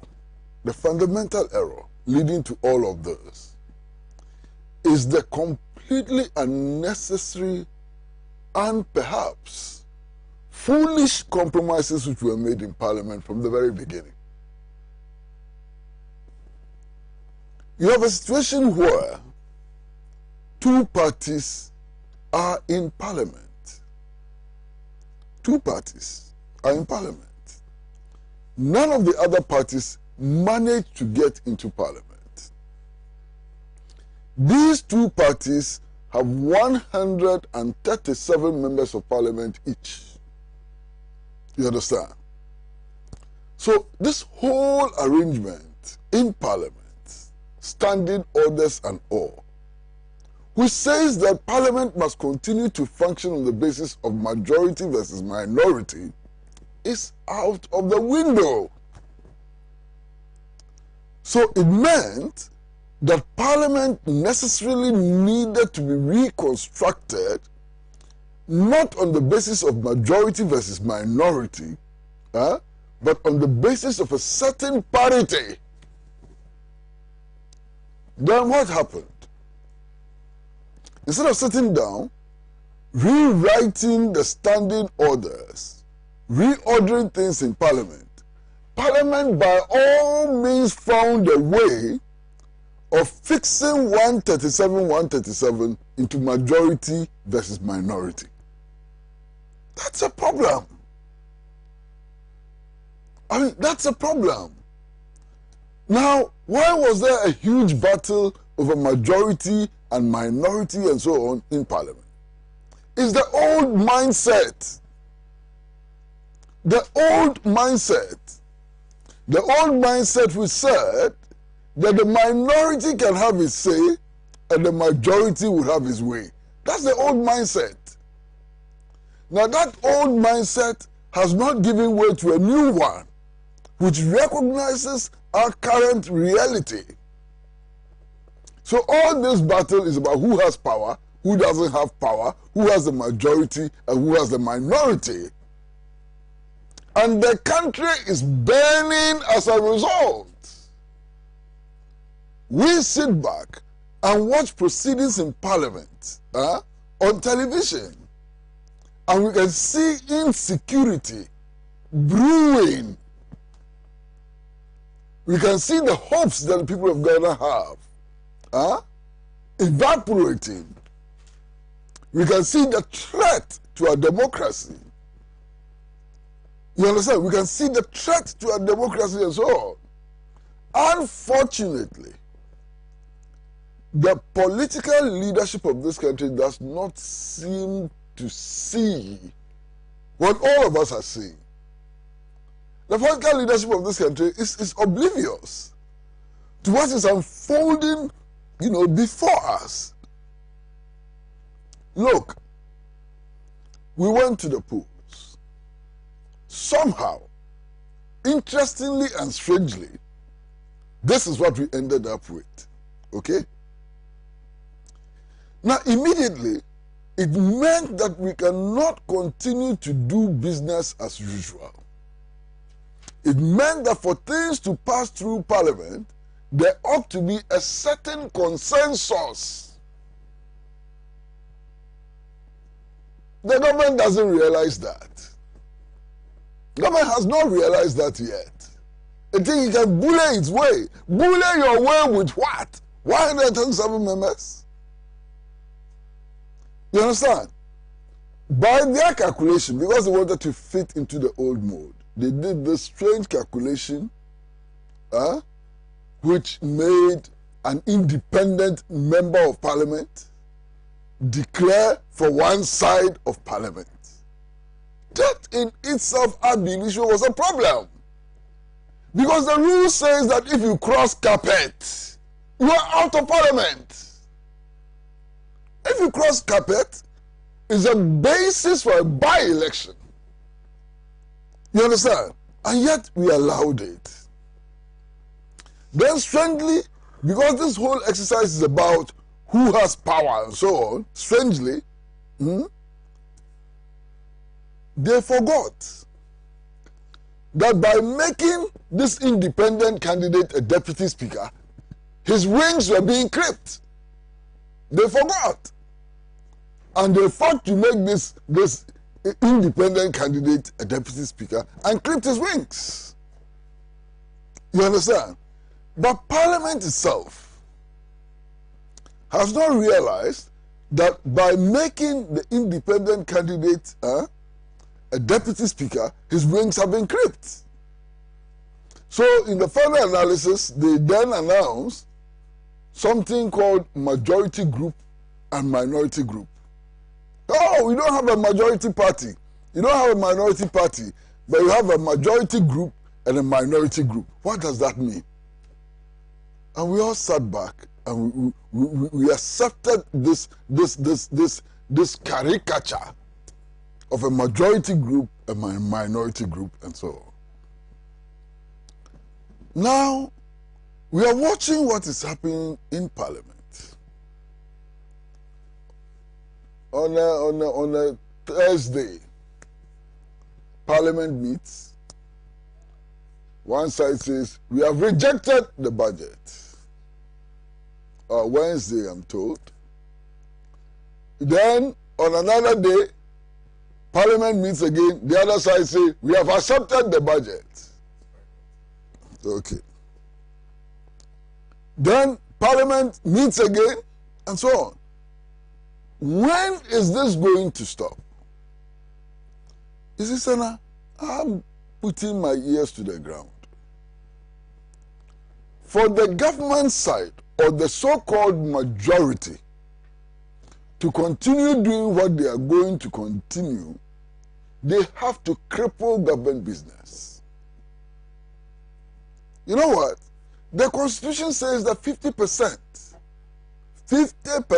of ministers ought to come from Parliament. Ministers have so many responsibilities. Responsibilities which take them out of the capital city, Accra. Responsibilities which takes them out of the country. responsibilities which sometimes make it impossible for them to be in parliament. This is the reality. Ministers are human beings. Sometimes they fall sick. You understand? Sometimes the soul is willing, but the body is not available. You understand? So they have all these conditions. If the government is going to play these games, it has to make sure that none of its members will fall sick. It has to make sure that members of parliament who are ministers will always be in parliament. That's an impossibility. It's an impossibility. It's humanly impossible.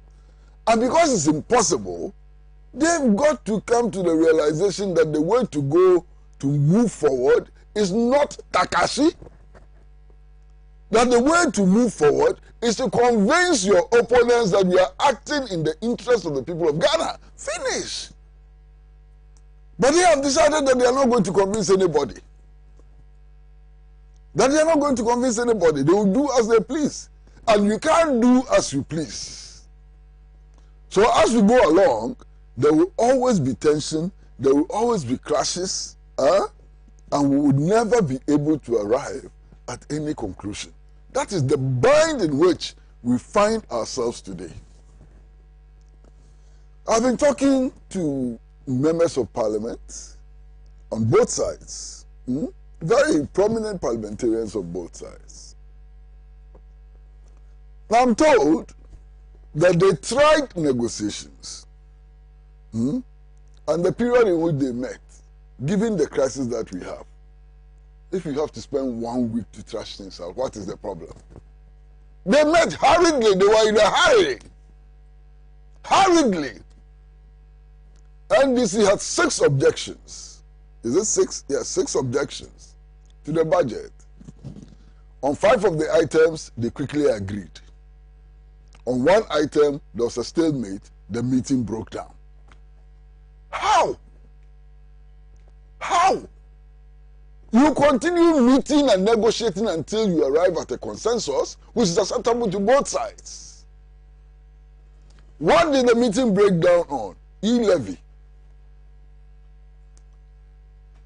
Of course, everybody and anybody watching the current drama should know that e-levy is the main point of disagreement. That is what is annoying everybody in this country. Not even petroleum prices has caused so much division. Has caused so much division.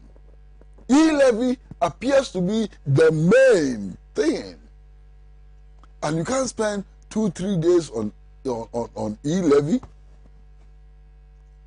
I can't believe it. What is this irresponsible behavior? I can't believe it. You know, the NPP side say that they have approved the budget. And I'm sitting back home. And I'm saying, but what budget have they approved? What budget have they approved? Because I heard the finance minister. And the finance minister on the floor of parliament was saying that they are still in negotiations with the telecos on the levy they want to impose. They have not reached any agreement yet, and so on. So when they say they have approved the budget, what does that mean? What budget have they approved? The budget which was presented with the levies? Or is there a new budget without the levies which have been approved? Or they are provisionally approving the budget so that when the negotiations with the telecos are finished, another budget will be brought. Now, if you are going to bring another budget, why bother send this one for approval? I don't understand. I don't understand.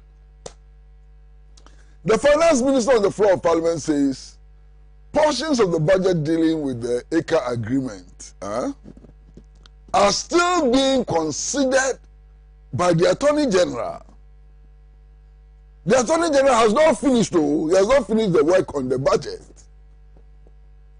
So, what did Parliament approve? The budget with those obnoxious provisions about the ACA deal, or a new budget that they are still drafting. What one did they approve?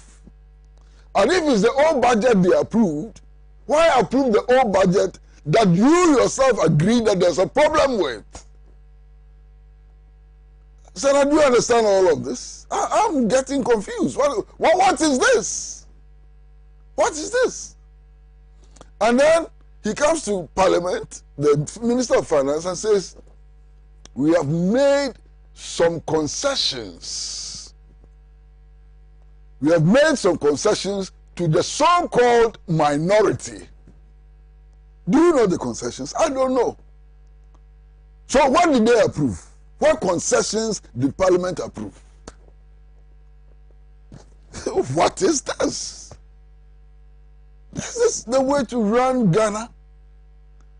You know, Master, Ghana, the people of Ghana, are a people who defeated British colonialism at a time when Britain ruled the waves. The people of Ghana led the struggle for national independence throughout Africa. The people of Ghana are a proud and determined people. And the least that our parliamentarians can do is to show some respect to this proud, courageous, and determined people.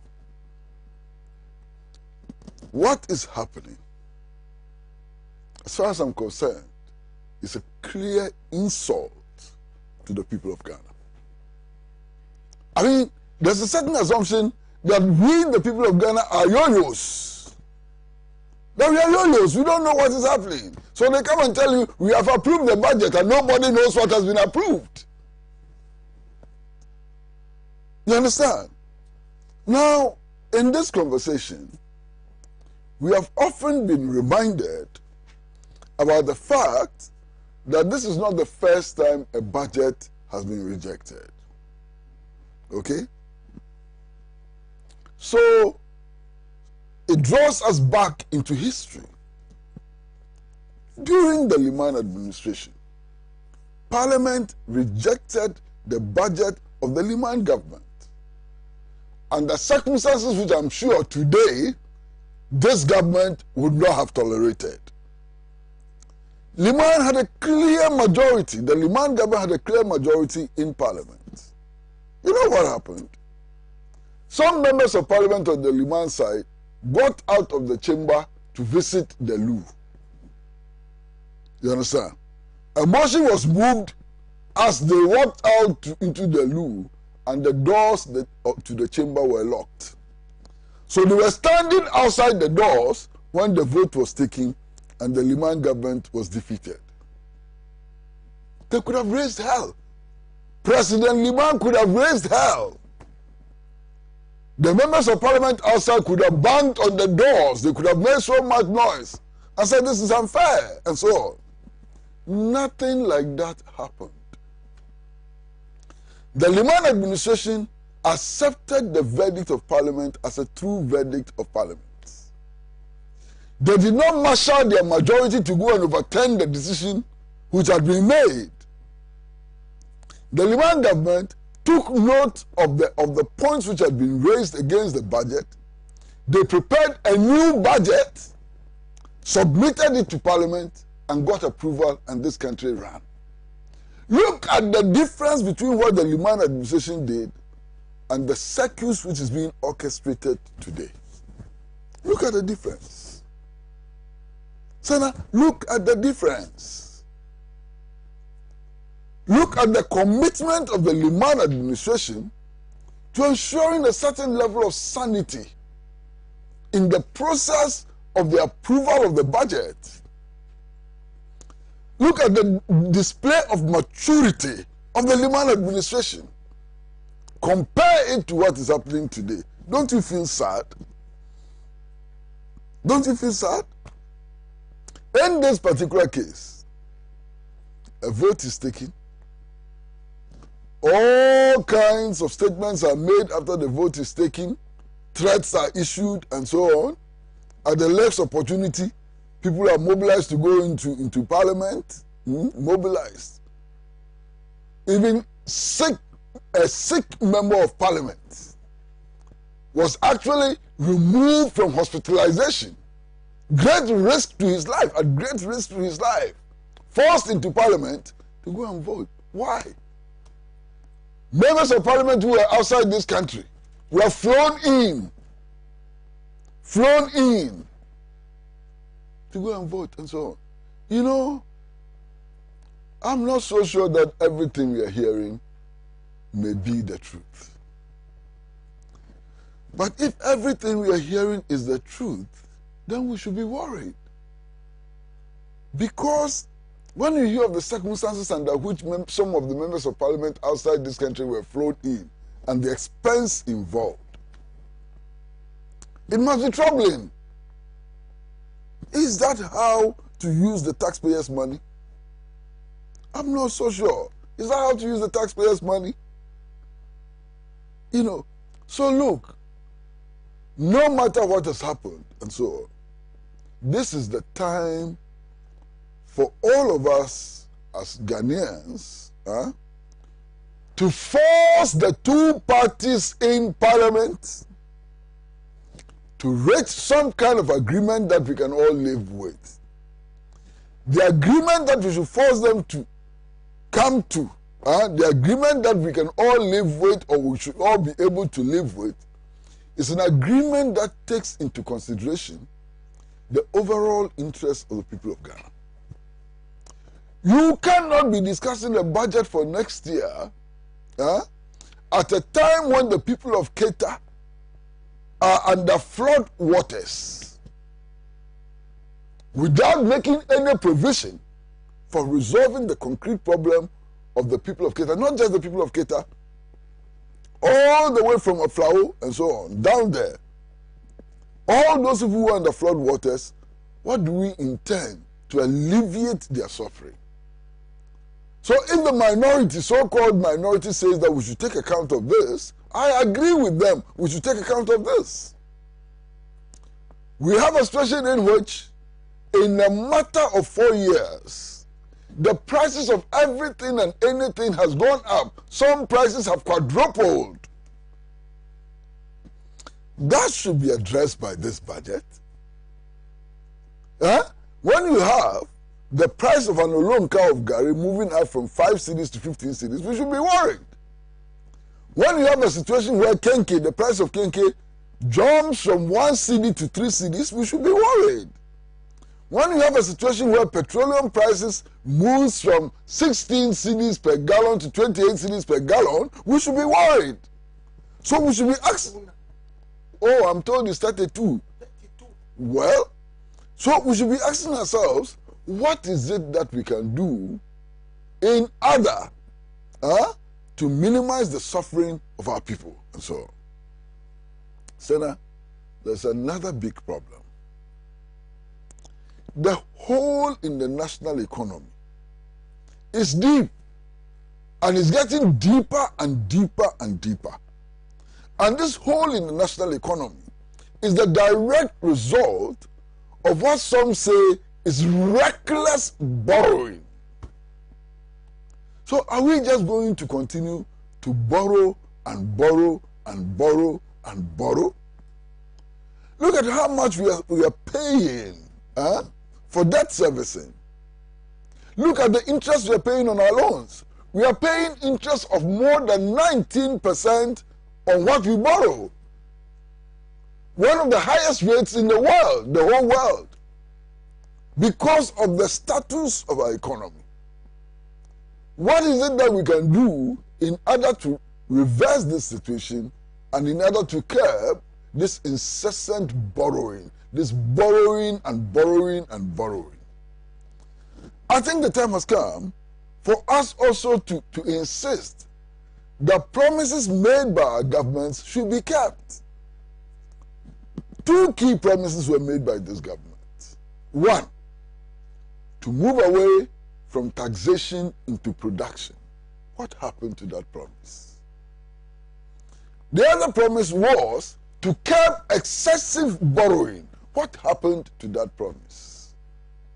So we, as a people, we have a right to insist on promises being kept.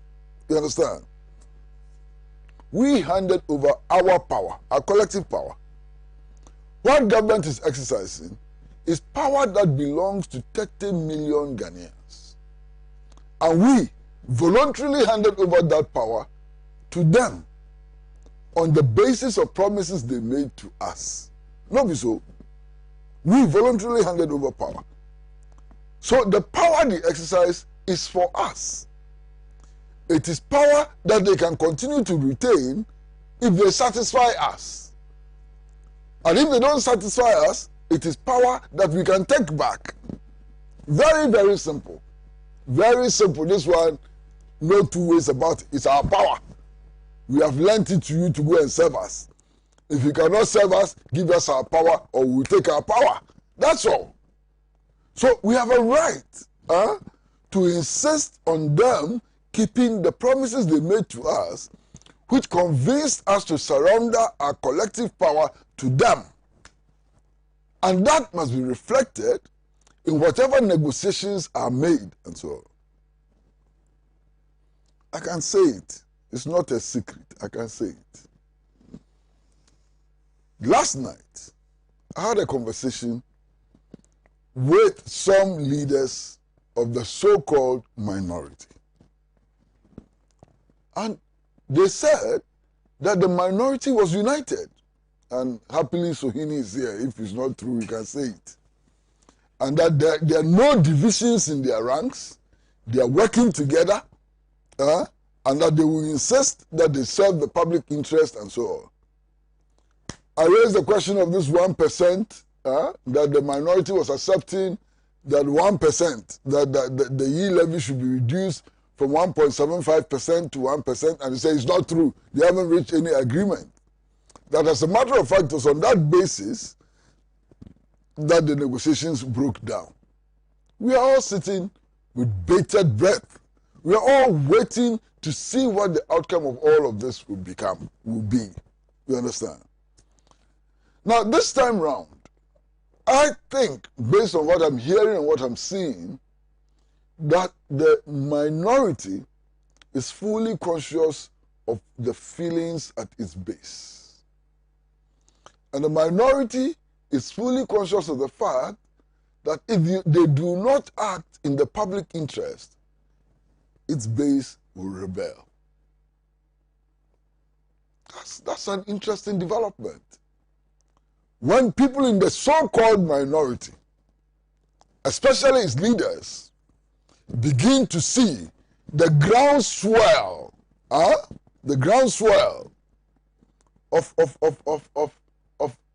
it's not opinion, groundswell of the depth of feeling. Master, you understand English. The depth of feeling at their base. Don't spoil the show. Don't spoil the show with these statements. We like Rasta. You understand? The depth of feeling at their base and so on, and they react to the depth of feeling at their base, then we are moving somewhere. In fact, all political leaders, whether they are in power or they are in opposition, should be listening to their base. In fact, if the government was listening to the MPP base, some of these things that are happening today would not be happening. And I'm sure, because I talk to people also from the MPP side, and I know the level of disillusionment within the MPP itself. You understand? So these matters can be resolved in a decorous manner. These matters can be resolved in the overall interest of the people of Ghana. These matters can be resolved in such a way that this country can move forward. We have come to a conjuncture, we have come to a junction where nobody can show power because nobody has that power. You don't have that power. How do you show power? Yes, the president comes from your party, but major decisions are taken in parliament. And in parliament, your power as represented by numbers is the same as the power as represented by numbers of the NDC. You have to compromise. When the first vote was taken rejecting the budget, I read statements made by some of the party officials. I was saying, hey, these party officials, where are they? Are they coming from Cuckoo's Land? I mean, belligerent statements, threatening, warning, and so on. Who are you? With 137 members in parliament? What gives you the effrontery to be throwing weight about? You throw weight about when you have some weight. You understand? You throw weight about when you have some weight. But when you are a paperweight, how do you throw weight about? You're going to throw your paperweight about when heavyweights are in the arena? You have no weight to throw, so stop throwing weight and throw sense. Or maybe the sense too they don't have. Thank you very much, Mr. Pat. Let me just acknowledge those of you watching us on YouTube. I have never read your comments before. Today I will do so. But just let me say a big thank you to Hills FM, Nyawasi Radio. A big thank you to Zeb's FM in Zebila. A big thank you to Radio Kitawong, Diamond FM, where Alasan Suhini started. A big thank you to the several other radio stations that are picking us across the country. And let me read. So this is YouTube. Sadiq Mado says, please, I don't like people comparing USA and Ghana, because America is over 90 million population and their democracy is 100 years old. Our MPs are self-centered since 2017 till date. Where is the borrowed monies? Petiba Banasco says, what the hell? Okay. No, you wouldn't read it. What the hell is this MPP man talking about? We should trust these criminals to go ahead with the budget and watch him crash. What have they done with the previous taxes taken from the people for 5 years? Miss J already says a good morning to Nombo Suhini. And Banasco again says, Suhini, thank you for sharing my thoughts that the MPP man should be ashamed of himself. Is he happy about what is going on in Ghana with impunity that is affecting Ghanaians who gave them the power? Peace Harley says, I'm surprised Ghanaians are still following these criminals. God help us. Funny Dogs Arena says, really surprised at Dr. Kisi's submission for the minority to agree for the finance minister to be allowed to burden the citizenry with this regressive task. Posterity will judge us. JHK says, ever. Chumbuafo has said it all. Margaret Tufa says, let's all hit the street to demonstrate lawfully against this insensitive budget. JHK again says, okay, says, yes, he may agree with Margaret. I could not agree with you more. The time to fill the street with more anger is now. Vincent Kwame Gawonu says these are the kinds of leaders Ghanaians will experience that are the incompetent Nanado and his course. Shame on to the leaders.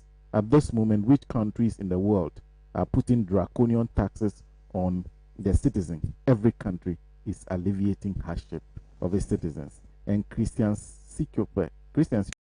with the what are we going to do? And that's coming from our YouTube platform. Thank you very much for sticking and staying with the show. I never knew there were such numbers on YouTube anyway.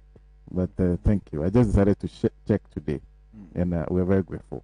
Let me do a few more messages on Facebook. There's a lot. Musa Batwa says, and assuming the CEO wants to verify those who are present at work, is he going to use head count or attendance book? Nowhere in the world verification is done by head count. So majority group got it wrong when they said on Friday, November 26, 2021, ruling by the speaker backbone was illegal. You claim COVID-19 is making business suffer. So why do you want to collapse them with new taxes? To quote Honorable Apenyomakin, we have to use legal gymnastics to find our way. Exactly what majority is doing. Let me jump to Jojo Yamwa says there's everything wrong with parliamentarians.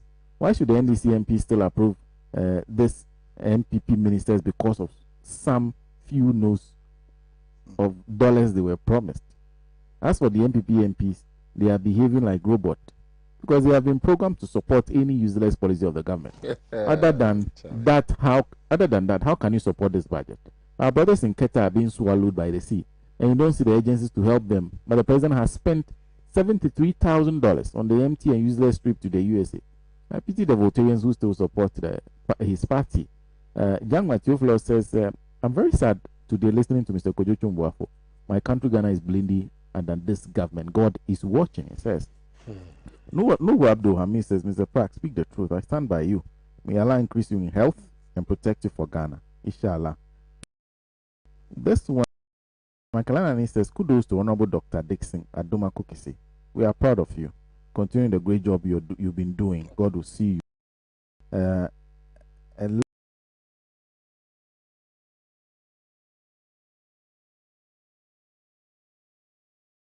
he sent that form. Fiati Peter Bembela says, Ganesh, you please to listen with Uncle. You're always on point. God bless you. God gives Abbas. Let us know the banks owned by Akufo-Addo and his tributaries.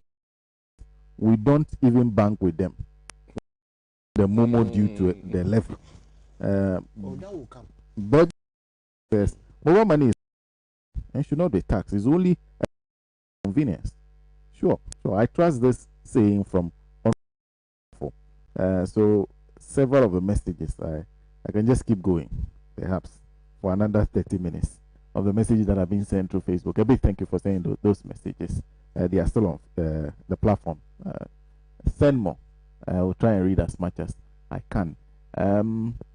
We have to move to the next issue. Unfortunately, I have less than 15 minutes. So I don't know, maybe some wrap-up comments on the budget since it's the predominant issue. We can still use 15 minutes for the next topic, except that, you know.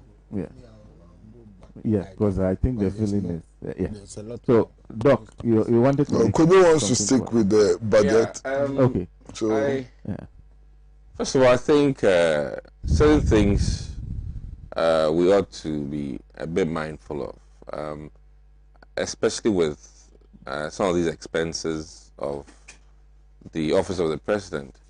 There's no need comparing what the NDC did. I'm of the opinion that even from a corporate standpoint, the CEO's access and opportunities are not necessarily supposed to be equal to the workers on the floor.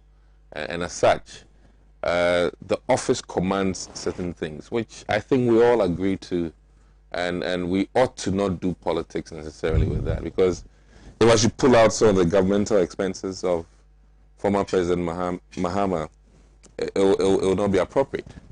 And I really think that we ought to give that respect to that office of the president in terms of its travel arrangements and things like that for obvious reasons, be it security and whatnot.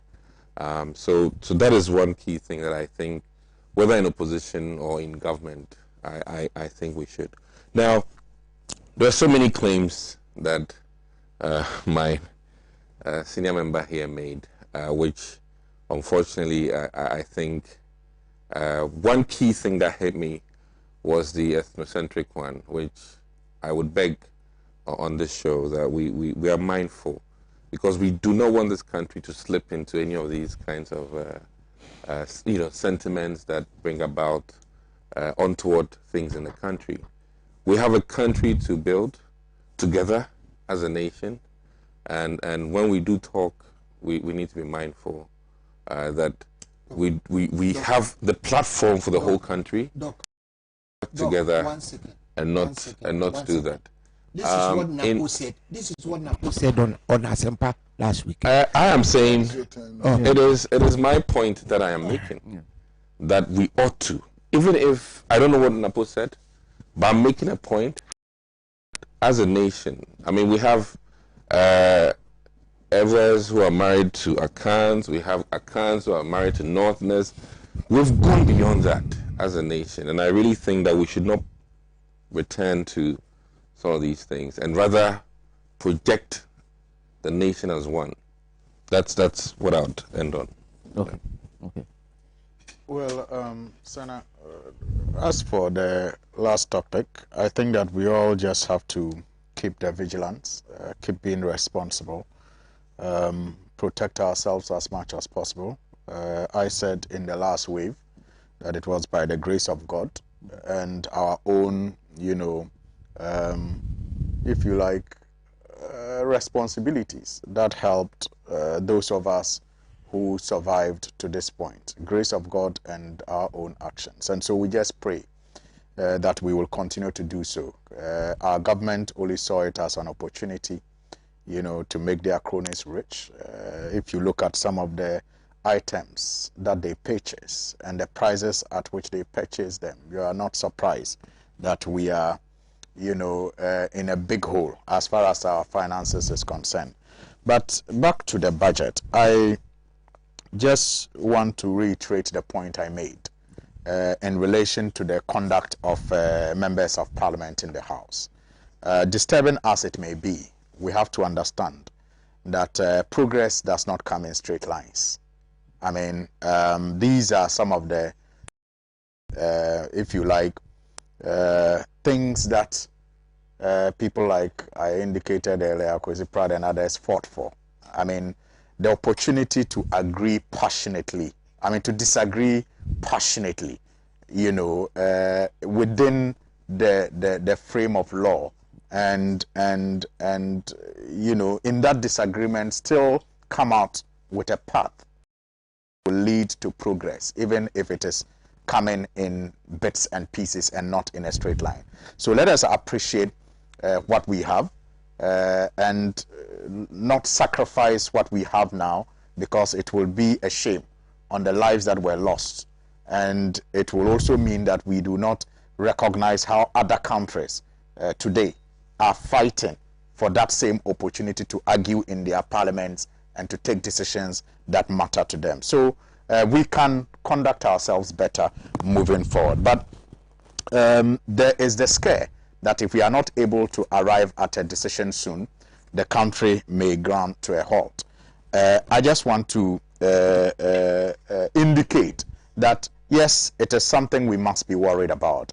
But the Constitution, the framers of the Constitution, I'm sure anticipated all of this and put in place some of the ways through which we can still move as a country. The country can never, you know, at a standstill. So if you look at Article 180 of the 1992 Constitution, the government can actually, you know, come to Parliament and get votes on account. I mean, for example, it says where it appears the president that the Appropriation Act in respect of any financial year will not come into operation by the beginning of that financial year, he may, with the prior approval of Parliament by a resolution, authorize the withdrawal of monies from the consolidated fund for the purpose of meeting expenditure necessary to carry on the services of the government in respect of the period expiring 3 months from the beginning of the financial year, or on the coming into operation of the act, whichever is earlier. So I agree, we shouldn't get there. But if we do, there is a window that the country can still go on, workers can still be paid, some you know, government business can still run based on this provision. But I'm hoping that we do not get there. And the only way we won't get there is if the government takes the advice of Mr. Kwesi Pratt. Look, cut the ego.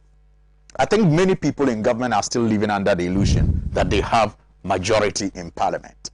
There's no majority in Parliament. The Speaker back then has been consistent on this, that there's no majority party. In fact, we have equal numbers. Some say almost equal numbers. It's not almost equal numbers, it's equal numbers. They have 137, we have 137, and an independent member of Parliament who has chosen to caucus with them. And that is why consistently the Speaker again has said we do not have a majority party in the House. What we have is a majority group, because that independent to caucus with them. And so they need to understand that the temperature of the House has changed, and the dynamics of dealing with the House also has to change. And they cannot win this, no matter, you know, how much they push. In the end, both sides are going to be bruised, and the country is going to suffer for it. So it is time that they climb down from their high horses and perhaps take the path, as recounted to us by Mr. Kwesi Pratt this morning, that Dr. Liman took.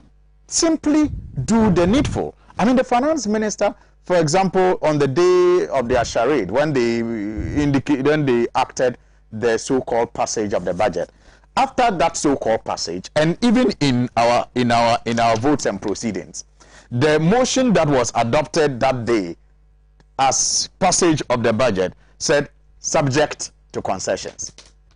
How do you approve a budget subject to concessions that you don't know? So all that the minority have requested for is for the finance minister to, revise the budget, include those concessions in that budget, resubmit it, and request the House to approve the revised budget, the concessions included. No matter what our disagreements are, the budget process is not just one. So even if you resubmit a revised budget capturing the concessions you have made, even if we still have disagreements, and I'm sure we will, because it was what led to the breakdown of negotiations. The proposal to reduce the e-levy was not tolerated by our side, and we stand for a zero, charge as far as that proposal is concerned. So, but at least the suggestion we are hearing is that they are willing to reduce it as a concession, add it to the other concessions, attach it to a revised budget, represent it, request the House to approve it. We will still object it. We will still object to it anyway if it includes the e-levy. But then we would have perhaps crossed the first bridge and gone to estimates. And at the estimates, the opposition will continue until maybe the government understands what is done universally when a policy is not popular, by withdrawing it and engaging the country. And if the country in the future thinks that they can now take it at a certain percentage, at a certain benchmark, affecting some services and not all the services that they are now supposed to, if the country agrees in future, it can now be brought back to the House for consideration. But at this stage, what they should do is to climb down from their high horses, accept that the dynamics of the House has changed, and their approach to the House also needs to change, and probably just withdraw that e-levy and do some more consultations on it. And if they still feel strongly about it, in future, when the country agrees and it is tabled, the minority again will watch the dynamics of the country, consider the prevailing economic conditions, and also consider government's own, discipline in utilizing expenditure.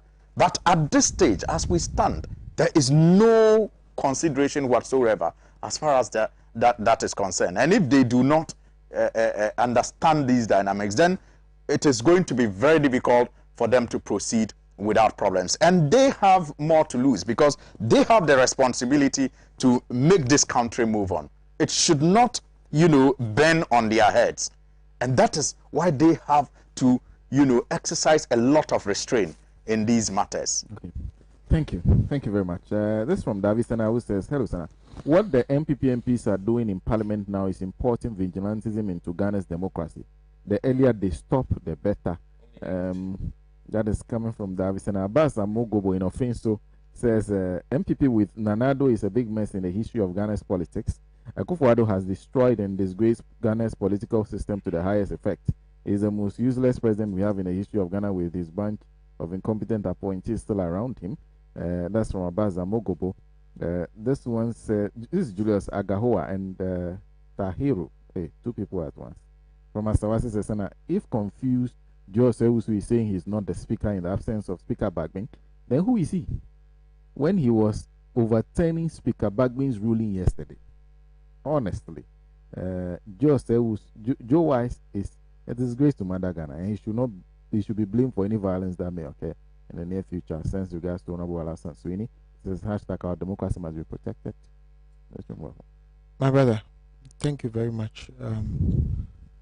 When I spoke about ethnocentrism, Dr. Aduma Kukisi didn't like it. But I knew he was going to go there. So I was waiting with my ammunition. Let me read something to you. The energy minister, a fellow doctor, Napo, said this. Like, no, he is the energy minister of this country. He has been in parliament for 12 years. This is what he said. I will lead my Kumasi people if Kenufuriata allocates funds for Ketasi defense project. He said it on Asempa FM last week. So what is he going to do? He is going to resurrect Chinibo Akodia and Yasantiwa and Okofanoti and carry them to go and face a resurrection of Agokoli and Togwisri at the battle of where? Where are they going to meet this time for that battle?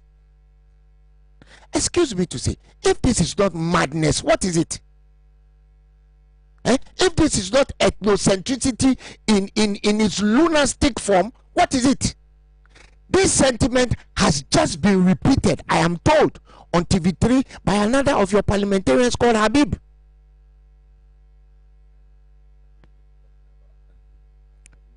That if sea defense funds are allocated for Keta sea defense, basically they will lead forces to Keta. You have already led forces there. Close the loop, Pekwe. You have already led forces. You know what you should do? Go and bomb the people of Keta. Mary, Meba, train, Akabako. My brother, this government have put 60 new districts into operation in this country. 60. They have put 6 new regions into operation. At a point in time, they had 133 ministers. They have appointed 87 new judges, 11 of which are Supreme Court judges. So when we talk about cutting down the waste, this is what we are talking about. If you had consulted the Ghana Living Service Standards, you would have known that there are certain regions in this country that poverty is so endemic, and if you divide those regions, you're only proliferating the poverty. But you did it anyway for political reasons.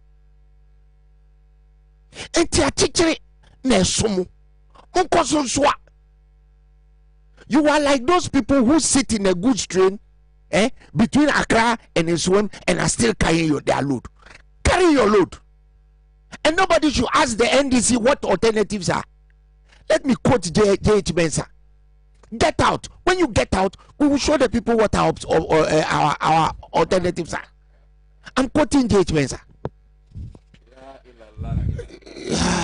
Bismillah Rahman Rahim.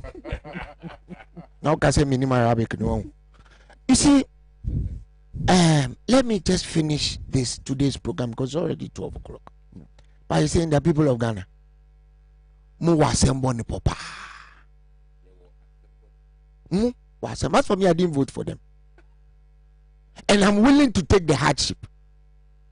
I'm willing to take it because I told you people about my family members.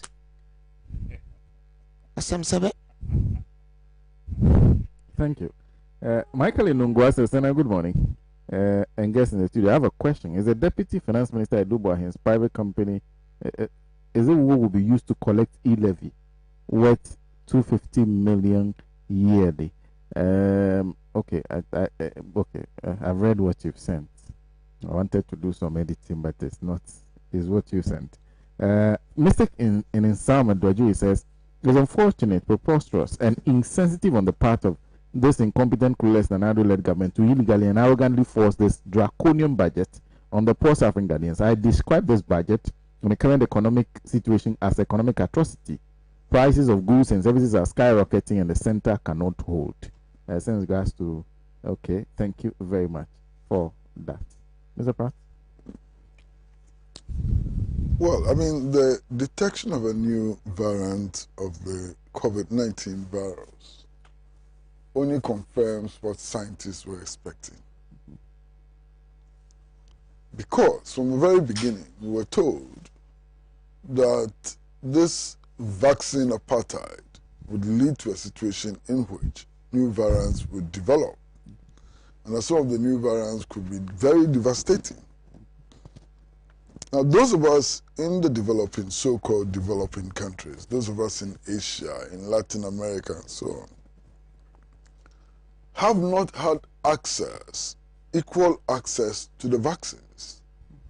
The rich, so-called industrialized capitalist countries have been engaged in hoarding of vaccines. Some of them have actually finished giving 2 doses of the AstraZeneca to their citizens, and they are now taking about a third, and so on. And that's so unfair.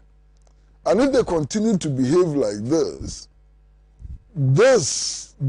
virus will continue to mutate, and we are going to get different variants of the virus, which are going to be more difficult to deal with. And the whole world is going to be at risk. Now, again, it was not unexpected when they started imposing travel bans on South Africa and Botswana and so on. You know. In fact, on the day that Britain announced its travel restrictions on South Africa, on that day, the records show that it had 40,000 new infections. So if some country had to face travel bans, and so was it South Africa or was it Britain? And yet this is how they have always treated us, with total disrespect. You know, their attitude, their colonial attitude has not changed. But perhaps again, this is a sign, this ought to be a sign to the neo-colonial leaders that dot Africa and Asia and so on. We have to be up and doing. We have to prioritize, you know, our own stuff and make sure that we develop some independent capacity for dealing with pandemics and every other thing. Look at us. Cuba has been under blockade for 60 years. Blockade for 60 years. Cuba doesn't have the gold we have. It doesn't have the oil and gas we have. It doesn't have the bauxite we have, and so on. And yet, they've managed to produce vaccines for their people. You understand? Even Venezuela, which is under sanctions, has managed to vaccinate 80% of its population. We are sitting here with all the gold, with all the diamonds, with all the bauxites and so on, and we cannot vaccinate our people against the disease. That's the problem. That is the problem.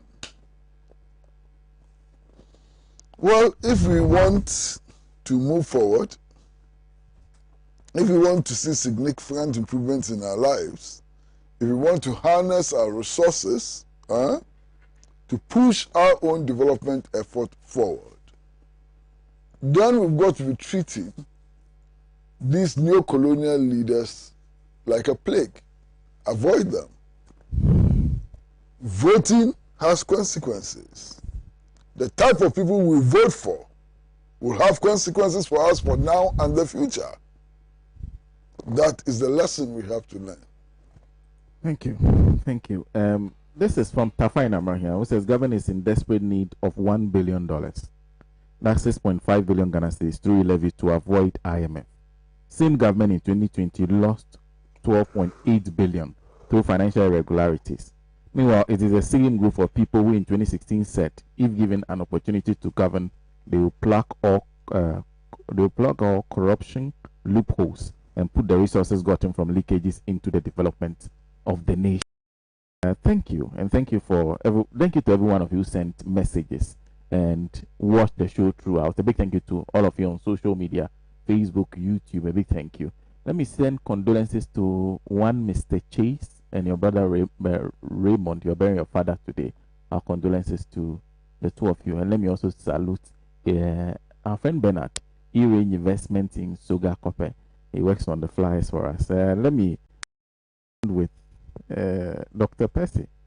Sena, my friend Mr. Pratt's advice on an Ekufuado and MPP is to cut the ego and go on the path of humility, negotiation, cooperation, fat chance. From his beginning, National Liberation Movement, NLM, Matimihu, separatist terrorist agitation through the United Party and Progress Party. The new patriotic party has been congenitally incapable of humility, of ever admitting error. Never. The NPP is never wrong. If it loses, it is always because it has been cheated. These same people, even if they don't, even if they understand very little, the NPP has answers even before they know the questions. And Ghanaians must know who they are dealing with. My clear impression is that many, if not most Ghanaians, have inadequate knowledge of these nation wreckers and tribalist traitors. You see, the NPP plus Nana Akufo-Addo will proceed the only way they know how to, through patapa, bad faith, plain deceit, lawlessness, and impunity. And that's coming from Dr. David Percy. Let me say a big thank you, who is managing editor of the Inside newspaper, General Secretary of the Socialist Movement of Ghana, our venerable senior. So he is also here. So, well, let me, if you permit me, I just wish to send my heartfelt condolences to the family of one of my old branch chairperson who passed yesterday in my community 4 in Tamale, Chairman Nimpara. That's how we used to call him. May his soul rest in perfect peace. Thank you for the opportunity, so and my condolences to the family. Chairman Nimpara, the family of Chairman Nimpara. That's Alassane Suhini, who is member of Parliament for Tamale North, my venerable senior. And then a big thank you to Dr. Dixon Adoma Kokesi, and the president of the Popular Stand. That's his new thing, Mr. Kojocho Mbuafo. Let me say that on the 18th of December, you can come. We've been doing this for some time now, so you should know that towards the end of the year, we'll hold one Alhaji and Alhaji in the premises of Pan-African Television. It will be in the studio. It will be in the premises, and we'll reserve seats for you. You can just come and sit, watch as the show go on. And instead of sending a text message, you get to say whatever you are thinking right there. So we'll hand you the mic. You say it yourself, so I won't read it. And then somebody will be holding my neck. So you come and say what you're thinking on that day. It's the 18th of December. Mr. Pratt has reserved a seat. Doc, I understand you said they should reserve a seat for you. We will be in you have to do it that with my producer because they reserve a seat for you. So I know that those two, but so you take a seat yourself. We are still working on the other arrangements. Too many bad things. Notorious popular. Too many bad things. Let me say a happy birthday to Mrs. Sito. A happy birthday to you. We are done. So it's produced by Tijani, and a big thank you to the crew here and all our affiliates. Enjoy your week, the rest of your weekend. Have a fruitful week. We'll meet same time next week.